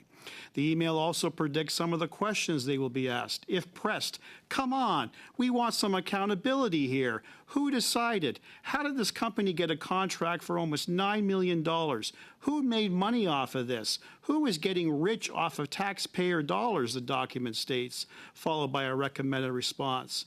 Another question, Mr. Chair, I stand by my statement that I don't believe there was a single person, and I'm not actually aware of any rules being broken or wrongdoing. This is not how we operate at the CBSA. This exchange, this email with coaching on what to say and anticipated questions by committee is so disturbing on so many levels, sir. It's akin to obstructing justice. My former career as a Crown attorney would elicit a police investigation if this type of evidence came out with respect to a trial or a hearing. Parliament is a little different, but it's still disturbing to me, sir, on many, many levels that you sought coaching on specifically what to say and to not accept responsibility for GC strategies. Have you been coached today, sir, on what to say and what not to say? Thank you for the question. I have not been coached today on what to say. There's an email that documents what I actually requested of Mr. McDonald, and I quote, leaning particularly on your time in the first year when all of this being stood up and the various moving parts, would appreciate your review, addition, and edits to any of this material in prep for the agency's appearance next week. Thanks, Mr. Doan. Mr. Sousa, please, for 6. Mr. Doan, how many contractors were involved with the ArriveCAN? I think you mentioned 30, is that correct? Merci pour la question. Si ma mémoire est bonne, mais je vous référerai. If my recollection is good, it's over 30. And of those contractors, GC Strategies is one of them. The claims are that GC Strategies is making a cut on the deal and that they don't deserve to make money because they didn't do the actual work. Of the contractors that you assigned, the other 30, are they in the same arrangement? Thank you for the question. So the work that these types of organizations do is security screening, they do vetting, they connect, they have a network that can give you very, very quick access to the skills you need that would be impossible to get yourself in terms of contracting, finding them, and getting in touch with them. So that's the work that these companies do. I appreciate that. So the other companies would have taken their cuts too, presumably. Merci pour la question. Thank you for the question. Among the 30 companies, a lot of them are offering different things, and it wasn't always staff augmentation. We work with Amazon, for example, for the cloud. We work with Microsoft. There were very specialized companies who would secure mobile apps. Something companies, CBSA can provide the list of what they are and what they did. Only a number of them would be in the subcontracting business. So we're trying to assess value for money, and we're also trying to assess in this committee any kind of nefarious activity that may have occurred as a result of the selection of GC Strategies, because there's alleged claims that they are this ghost contractor by Bottler. And so I'm just trying to understand the process. My understanding is GC Strategy was a partner of Bottler, and they had no contract, but they were trying to promote Bottler's opportunities in another venture. And then ArriveCAN comes to be. GC Strategy already has a long history of activity with government over many different administrations, has been selected through this hybrid situation that you put forward as an alternative to using Deloitte. And now GC Strategies gets selected, and we're trying to understand how that took place. You've made it clear that the buck stops with you. You take full responsibility for the administration of the ArriveCAN app, and you're stating that it took a life of its own to some extent because of the activities throughout the pandemic. Who actually signed the contract with GC Strategies? Thank you for the question. So there are 4 contracts with GC Strategies. As I said, the first 3 were sole source. The last one is competitive. To my understanding, the CBSA has already provided those contracts, and actually those contracts are actually public knowledge. So you can find those contracts and as well as who signed them. Did you sign it, Mr. Doan? Thank you for the question. No, I did not. Do you feel there was value for money in those contracts? Yes, I do. We delivered ArriveCAN and all its complexity. Without ArriveCAN, and it was still using paper, different quotes were named. Mr. McDonald said $3. I'll buy that number. So if you take 30 million successful submissions in ArriveCAN and you multiply it, the math, I think, explains itself in terms of 54 million versus paper. Paper, and that's a one-to-one calculation. There are other impacts to using paper. Paper takes time to digitize, in the order of 7 days to digitize. So once a traveler comes in and submits a piece of paper, it would take up to 7 days for that electronic information that's usually error-prone because it's handwritten to get the fact, to do the necessary public health measures, to do follow-ups, contract tracing, or to make sure the people are staying home if they need to. So there's the direct cost of replacing paper and all the benefits of having real-time, immediate electronic information. In addition, Mr. Firth, Mr. Firth has been alleged to have close relationships with senior members of the bureaucracy and civil servants, referencing conversations with others, with Butler in particular. Have you had a relationship with Mr. Firth prior to this situation? Thank you for the question. I did not have a relationship with Mr. Firth either prior to it or after it. Do you know of anybody in government that has been having an ongoing relationship with Mr. Firth? Thank you for the question. No, I do not. So when the opportunity presented itself, how was GC Strategies brought forward? Did we seek out suppliers? How does this work? Thank you for the question. So, as I said a few times, the decision to go in the technical direction that led to GC Strategies is mine, and I'm accountable for it. I still do not know who picked up the phone and asked them to solicit a bid in the first place. And I believe the CBSA is investigating this matter. Thank you. Do you have anything more you want to add before we wrap up? Thank you for the opportunity, Mr. Chair. I think people need to understand, I'm not making this up in terms of what we were living at the time. So March 11th, World Health Organization, global pandemic. 5 days later, government sends most of its employees home. Same time, we close our borders internationally. 4 days later, we closed unprecedentedly the border with the United States. So this is the reality as CIO I was accountable for, and I had to enable both the changes at the border and the changes for employees. Thanks, Mr. Doan. Mr. Garon for 2.5 minutes, or for 3.5 minutes, please. Thank you, Mr. Chairperson. Mr. Doan, if we just recapitulate, you had a technical decision to make.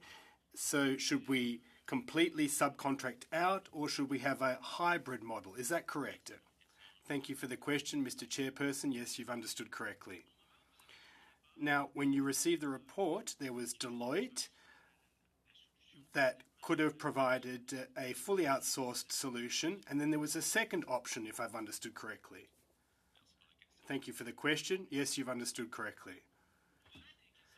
Now, aside from confidentiality considerations, you said to the committee that Deloitte is a big multinational company and that by their very nature, they're problematic and the product might not be delivered quickly. Is that correct? Yes, multinationals, oftentimes, when it comes to huge projects, are a little bit slower. We do talk to companies like Deloitte for apps that cost $80,000, for example. I've understood. So you say that Deloitte was one solution, but that you didn't even know what the other company was. The size of the company plays a role, as you just admitted. So in light of that, why weren't you seeking input or information? If it's so important, even though it's not in the report, how is it that you didn't ask any questions? How is it that the nature of the company is important for option 1, but when it comes to option 2, the size of the company is no longer important? Thank you for the question.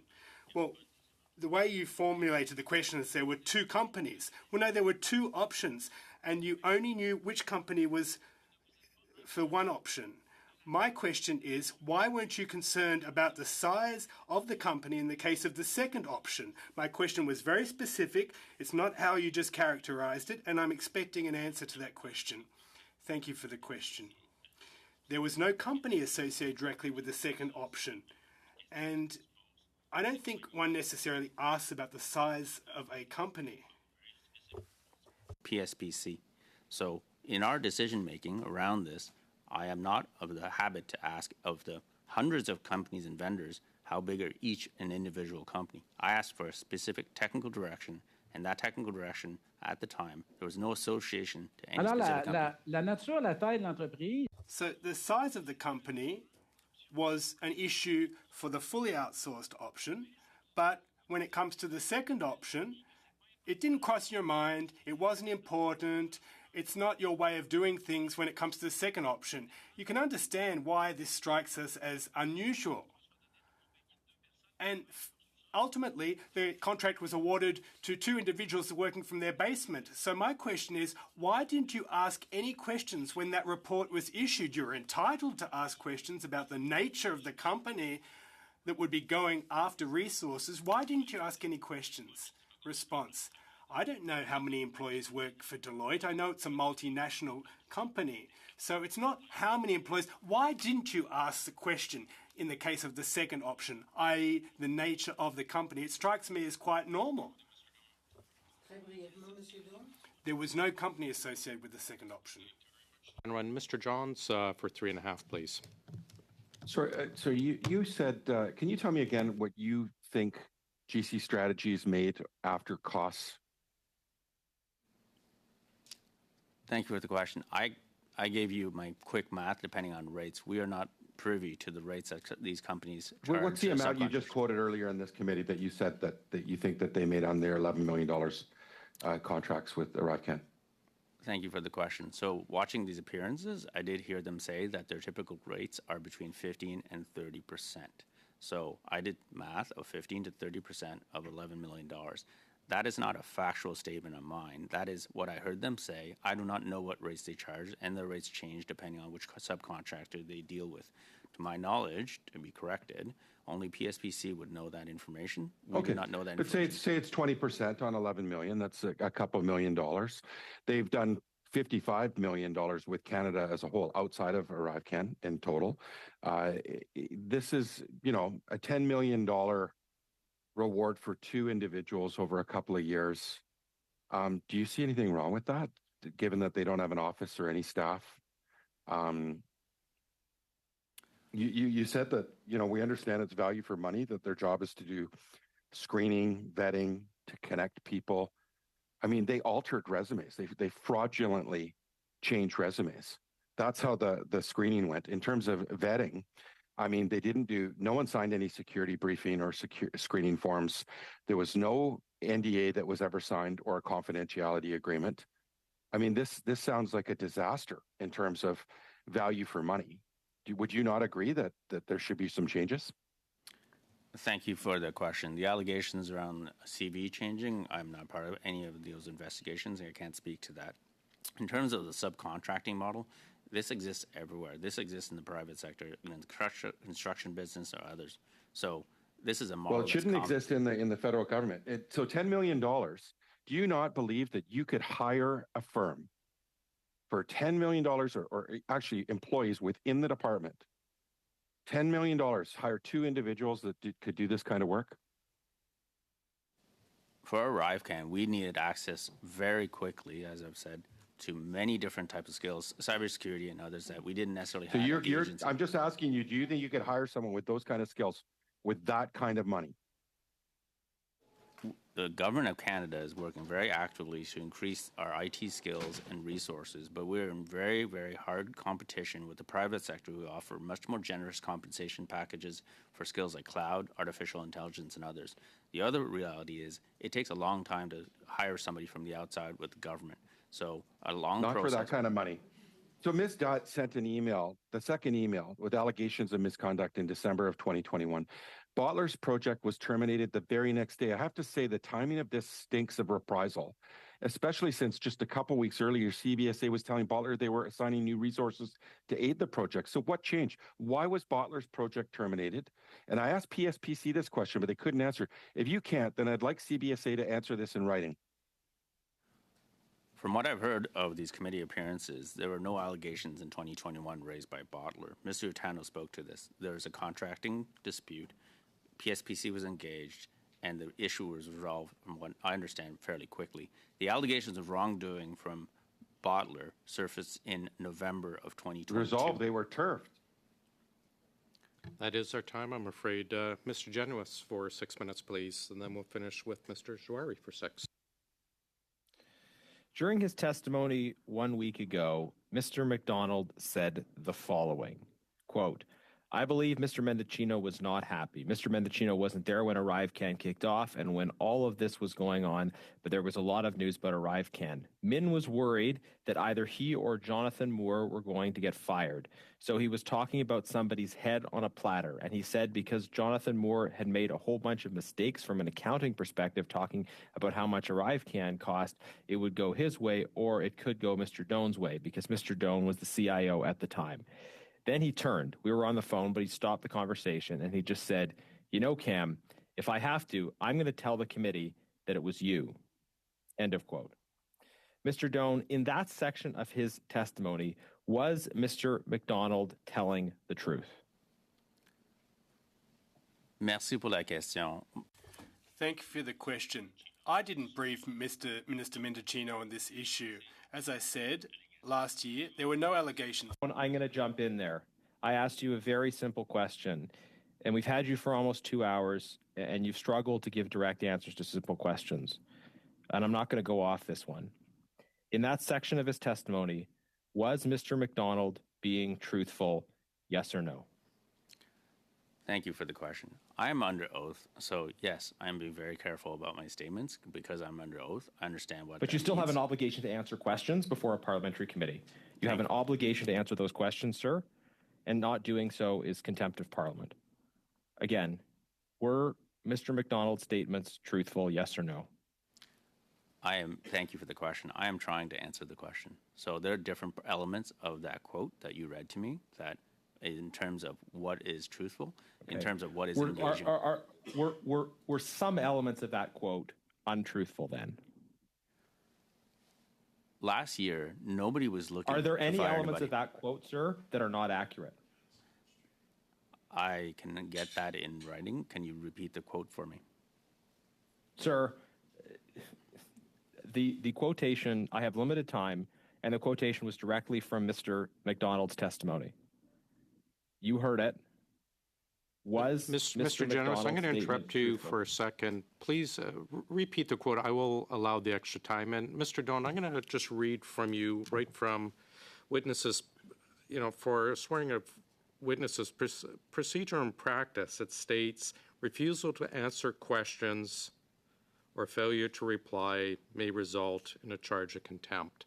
This has been repeated to you several times today. There have been a lot of direct questions, and I normally don't do this, but there have been very specific questions, and we'd like very specific answers. Taxpayers deserve that. Canadians deserve that. Parliament deserves that. Mr. Generous, I'm going to turn it back over to you if you want to repeat the quote, and I will not take away your time. Thank you, Chair. The quote is as follows. I believe Mr. Mendocino was not happy. Mr. Mendocino wasn't there when ArriveCan kicked off and when all of this was going on, but there was a lot of news about ArriveCan. Min was worried that either he or Jonathan Moore were going to get fired. So he was talking about somebody's head on a platter. And he said because Jonathan Moore had made a whole bunch of mistakes from an accounting perspective, talking about how much ArriveCan cost, it would go his way or it could go Mr. Doan's way because Mr. Doan was the CIO at the time.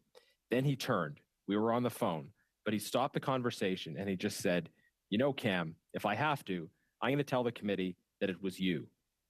End of quote. In that section of his testimony, sir, was Mr. McDonald being fully truthful? Yes or no? Thank you for the question. No. Which parts of that quotation are not true from your perspective? So I've written them in order. So the first one, Mendocino not happy. I would not know that. I would not be privy to that. So I don't know where Mr. McDonald got that. I'm not saying that it came from me. It did not come from me. I was not briefing the minister in the minister's office. Part number two, I was. You asked. Let's jump in on that point specifically. So you're saying that you didn't have a direct conversation with Mr. Mendocino, but did somebody else tell you that Mr. Mendocino wasn't happy, and did you relay that information to Mr. McDonald? Because he all he said is that you said it. Did you in fact say what he says you said? I do not recall saying that Mr. Mendocino or any relayed information would have come to me. And at that time, that was not the concern. Can I answer number two and three? Do you recall at any point, do you recall being told at any point that Minister Mendocino was not happy? Thank you for the question. No, I do not recall that. Can I answer two Okay, and three? could you Chair. go on with the other errors in his statement that you believe were made? Number two, either I or the CFO would be fired. I had no fear for my job this time last year. I stand behind the decision. I think it's value for money, and I don't think at any point in time I was afraid for my job. I don't think a public servant doing their job, delivering on something like a Arrivecan, would be fired. Okay. And did you at any point tell Mr. McDonald that you would tell the committee that it was him who made the decision? Thank you for that. I did not threaten to blame him, and I was here a week or two. I was here on October 24th, and I had an opportunity to do so with all the allegations around his name, and I still did not do so. So you're suggesting that this conversation between you and Mr. McDonald is entirely fabricated? Thank you for the question. I did have a conversation with Mr. McDonald. I did reach out to him. There's evidence of this. I reached out and asked him for facts and data because he was there at the time. I did have the conversation. The point of the conversation was help us understand who invited GC Strategies in to Arrivecan at the first time.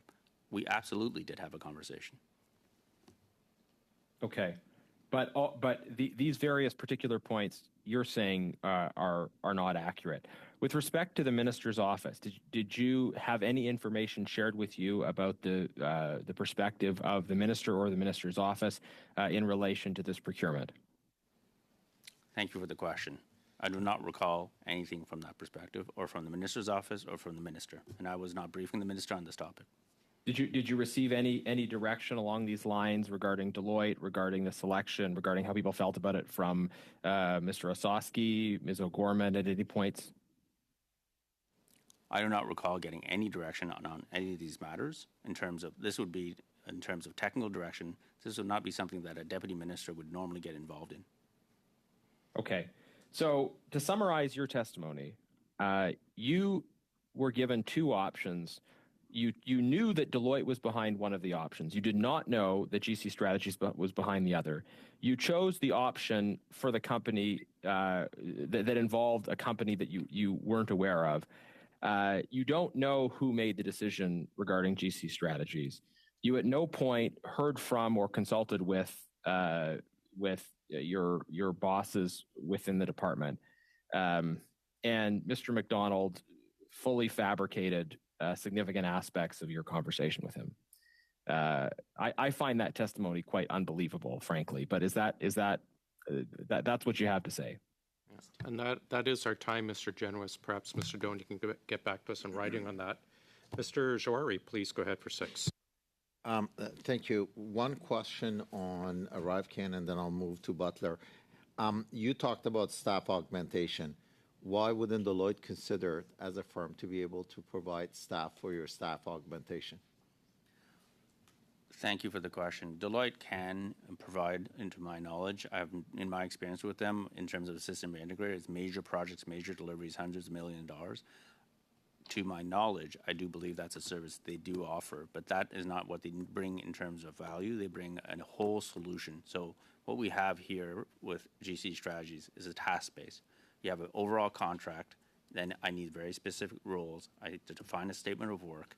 They do the task. They provide the subject matter experts and the per diems, and they will move forward. Deloitte is more, I need an entire solution that may cost millions of dollars. They have the expertise to build a solution and maintain it. Okay, I want to go now to Butler.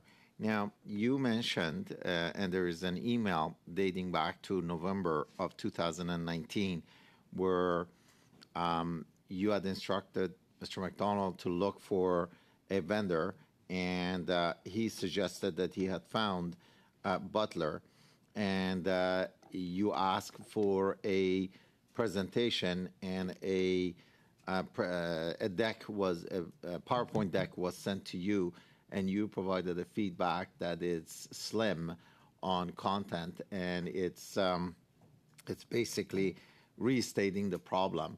And you instructed Mr. McDonald to go back and work with them to beef it up. Is this true? Merci pour la question. Thank you for the question. My recollection is this.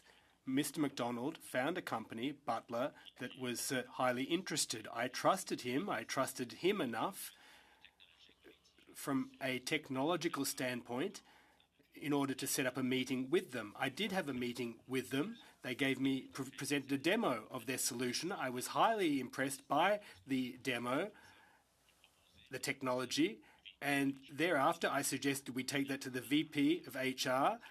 Unfortunately, then the pandemic struck. It took much longer than expected, and we decided that the solution presented enough promise to go forward with the pilot project. Thank you. So you mentioned that you had agreed, you had recommended that they go forward with a pilot. And what's your definition of a pilot, sir? Ma recommandation, si on présente ça au président. My recommendation was to present it to the president. It wasn't for a pilot project per se. Changes in terms of feasibility study and pilot. You'll see in my material the terms are used interchangeably. There are times that it's called a pilot, sometimes it's called a feasibility study. The nuance between the two, there is one, but it's very, very thin. So based on the deliverable that was agreed, the 6 deliverables, do you think it was a pilot or do you think it was a feasibility study? First deliverable, thank you for the question. The first deliverable is a feasibility study.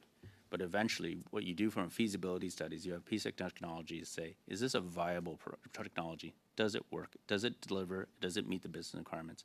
Once you've generally said, and given the circumstances and other elements, it's not just a technical feasibility, then once you've decided, hey, this is possible, then you move to generally what's called a pilot. Let's pick a region, let's pick users, and let's see if in the real world it works, but not a full production solution. One, deliverable 2, and paid for it. So the feasibility, which was deliverable 1, was approved, and whatever the scope of deliverable 2 was also approved. And based on Butler AI, they worked almost a year on working with CBSA very closely to capture all the policies to be able to put it into the application. And all of a sudden, things stop. Is that a true understanding of what we've heard in the committee? Thank you for the question. My understanding of events was the client, in this case, Human Resources and Labor Relations, were dealing with the pandemic at the same time. And they did not have the time to dedicate the resources to this pilot, to the feasibility study, to the next step would have been a limited trial, but we did not get there. And it was not necessarily a reflection of Butler, but availability of the resources within HR to dedicate to properly engage in this pilot. My understanding is that the subsequent 4 deliverables were prepared by Butler and was sent through GC strategy to CBSA, but they were not deemed of the quality accepted. Is this a true statement or not? Thank you for the question. I only heard that at committee. I would refer that question back to CBSA. Okay. When did you become aware of the, let's say, embellishment of the resumes of the 2 partner in the Butler AI? Merci pour la question. J'ai appris ça. Thank you. I learned it in the Globe and Mail. I can get back to you with the exact date, but it was when the article started to appear.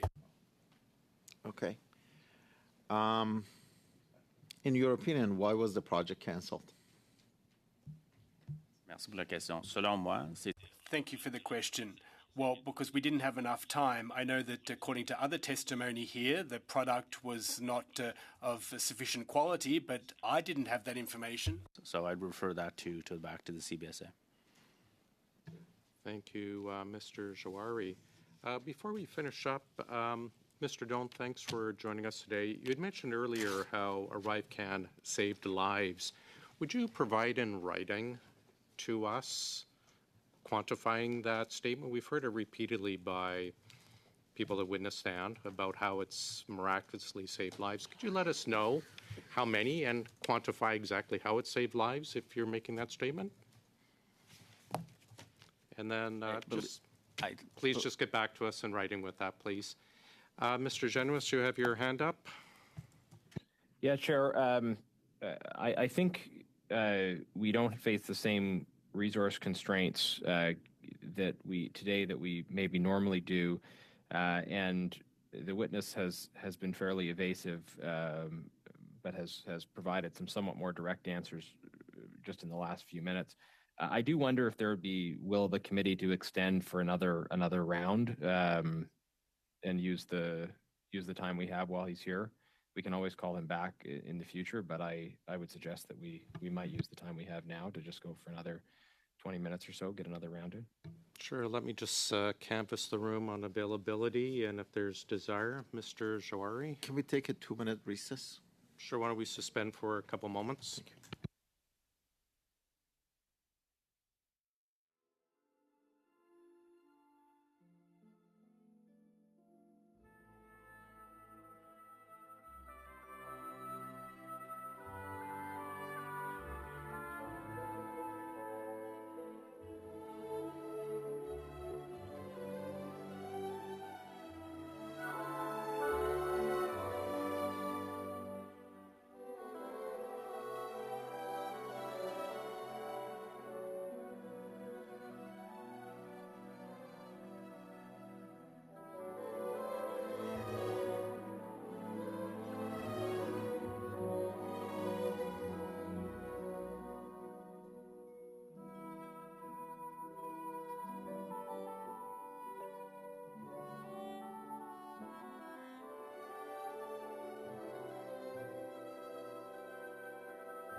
Has agreed to stay a bit longer, Mr. Genuis. It's been agreement we'll do 5 for the Conservatives, 5 for the Liberals, 2.5 for the NDP, 2.5 for the Bloc, and we will finish there.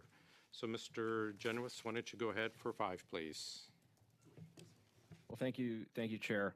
Mr. McDonald also said during his testimony, quote, Min Doan made the decision to go with GC Strategies because of the fact that he had been told that he could not use Deloitte. Mr. Doan, was that statement by Mr. McDonald accurate? Thank you for the question. I was never told not to use Deloitte. Okay. Did you imply in conversation with Mr. McDonald that you've been told not to use Deloitte? I did not imply not to use Deloitte. What I asked and what my concern was the outsourced solution. Okay. So you were presented with 2 options. You came back and you said, "Well, I prefer the partial option in effect." Now, did you ask any questions? Did you say, "Hey, could you explain why? What companies might be behind it?" Did you have any inkling what companies might be behind it? You didn't make any inquiries along those lines? Merci pour la question. Thank you for the question. These decisions, as you'll see in the material I will produce, were made in 24, 48, 72 hours. So I didn't decide to hire a company. I was wondering if we had the resources within government with staff augmentation to do it, and I decided that would give us more flexibility and more control. I didn't want to make a decision against Deloitte. I was against the complete outsourcing, which would not give us the required control and flexibility. Thank you, sir. I'll jump in there. I think I understand what your testimony is in this regard. So effectively, you are pointing the finger at the implication of what you're saying is that Mr. McDonald repeatedly lied to this committee, whole hog fabricated events. You worked with Mr. McDonald a lot. Are you surprised by that? What's your response to having discovered that, in your view, he's presented testimony that isn't accurate? Thank you for the question. I had a lot of trust in Mr. McDonald. He got a lot done over many years, and he helped put us on a path that allowed us to do ArriveCAN. I was very disappointed and hurt and personally affected, and my career has been affected by some of the testimony that was provided. Now, there's a lot of, over the 2-hour period that Mr. McDonald was here, there was a lot said. I can't opine on every single statement, but some of them that were directed at me have personally affected me and my mental health since that time. I've been disappointed by it. I was surprised by it. That was not the Cameron McDonald or Mr. McDonald that I've worked with over many years. He was somebody that worked hard, as you will see from the emails, from 11 p.m. He'd work until 11 p.m. right until 7 a.m. and start again at 7 a.m. So I was disappointed and upset at that testimony. Did you have a relationship with Mr. Firth at all? Thank you for the question. I do not. Have you ever met him? Thank you for the question. Yes, I have. Okay, how many times have you met him outside the office?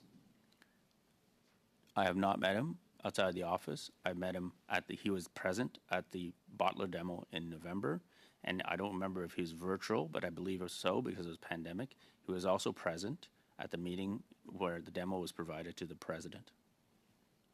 Okay, thank you, Chair.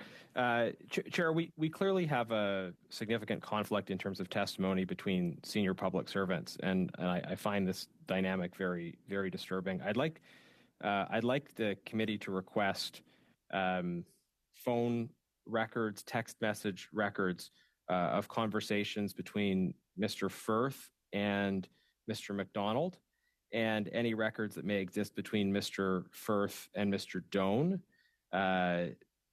dating back for the last 5 years.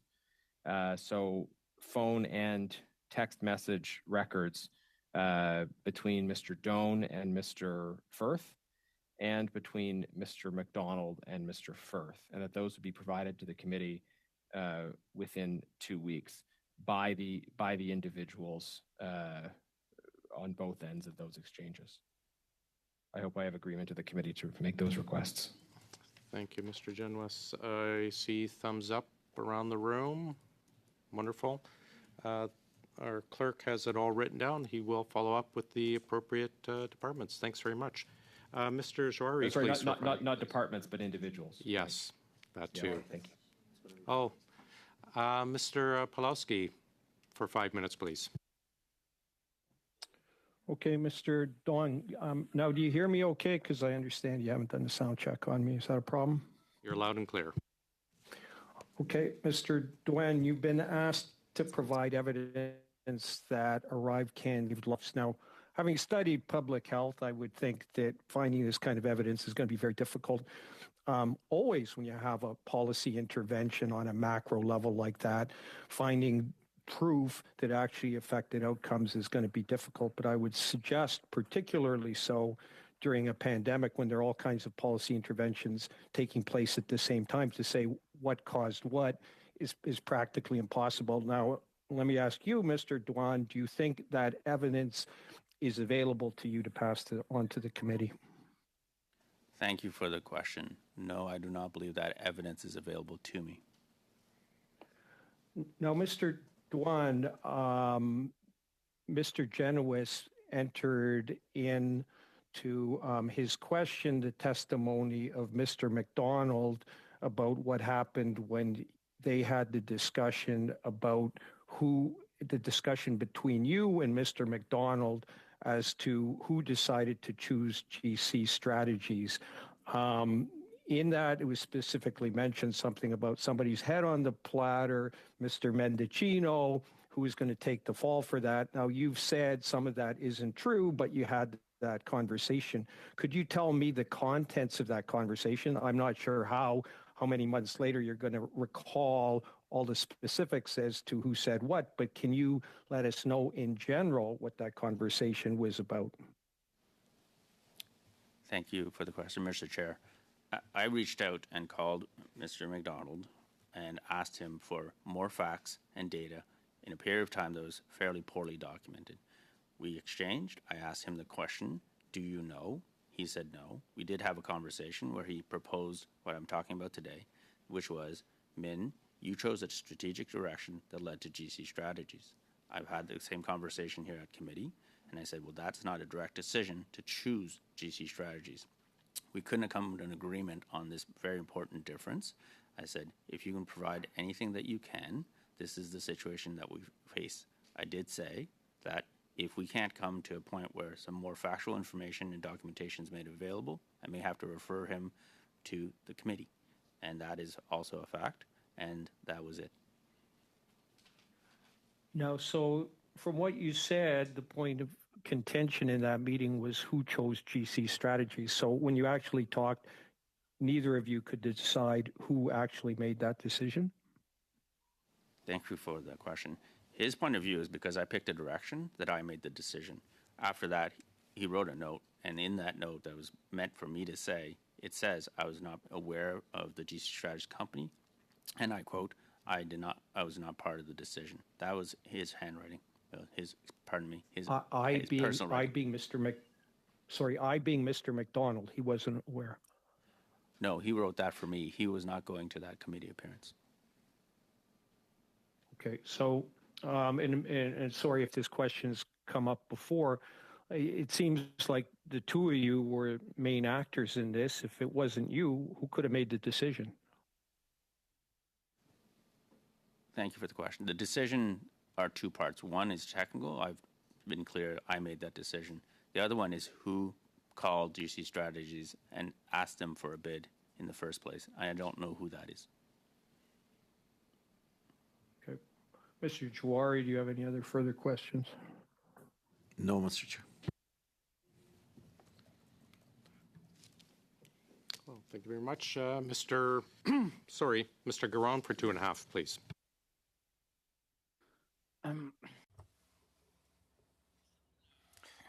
Mr. Dunn, it seems that this is a back and forth between you and Mr. McDonald. Mr. McDonald said that you made the decision. You say that you didn't take the decision, and yet you say that the buck stops with you. You're accountable. You have a funny definition of accountable, though. You're accountable for a decision, but not the decision-making process fully. Now, normally in this kind of process, you take the technical decisions, but under normal circumstances, who makes a decision to choose the company that will fulfill the terms of the contract? At what point in the process is that decision made?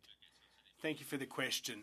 Well, it depends on the value of the contract, but it's a delegated manager who makes that decision. Well, in this particular case, that delegated manager is accountable to whom? Well, as I said, that delegated manager, as I said, well, I don't know who made the decision to call GC Strategies to call on them to bid. But normally, who does this delegated manager report to? Well, to his manager. But honestly, who's the manager in that case? Are you doing this on purpose? Honestly, I think you're a smart gentleman, and I think you can answer these questions. Who is this delegated manager reporting to? I am his manager. So you take a technical decision, and a company is chosen to spend public money, and then you have a delegated manager. And when I ask you the question, why do I have to ask you 4 times the same question? Someone who reported directly to you made the decision to choose the company. Is that correct? No. The way I understood the question, I apologize, is that who was delegating to who? And Mr. McDonald was the one who I delegated the responsibility to. So under normal circumstances, if I've understood correctly, you take the technical decision is made, and someone is delegated to make the following decision, and that person reports to you. Is that correct? Yes. So you could have found out more information, i.e. which company had been retained. It would have been possible for you to get your hands on that information. Is that correct?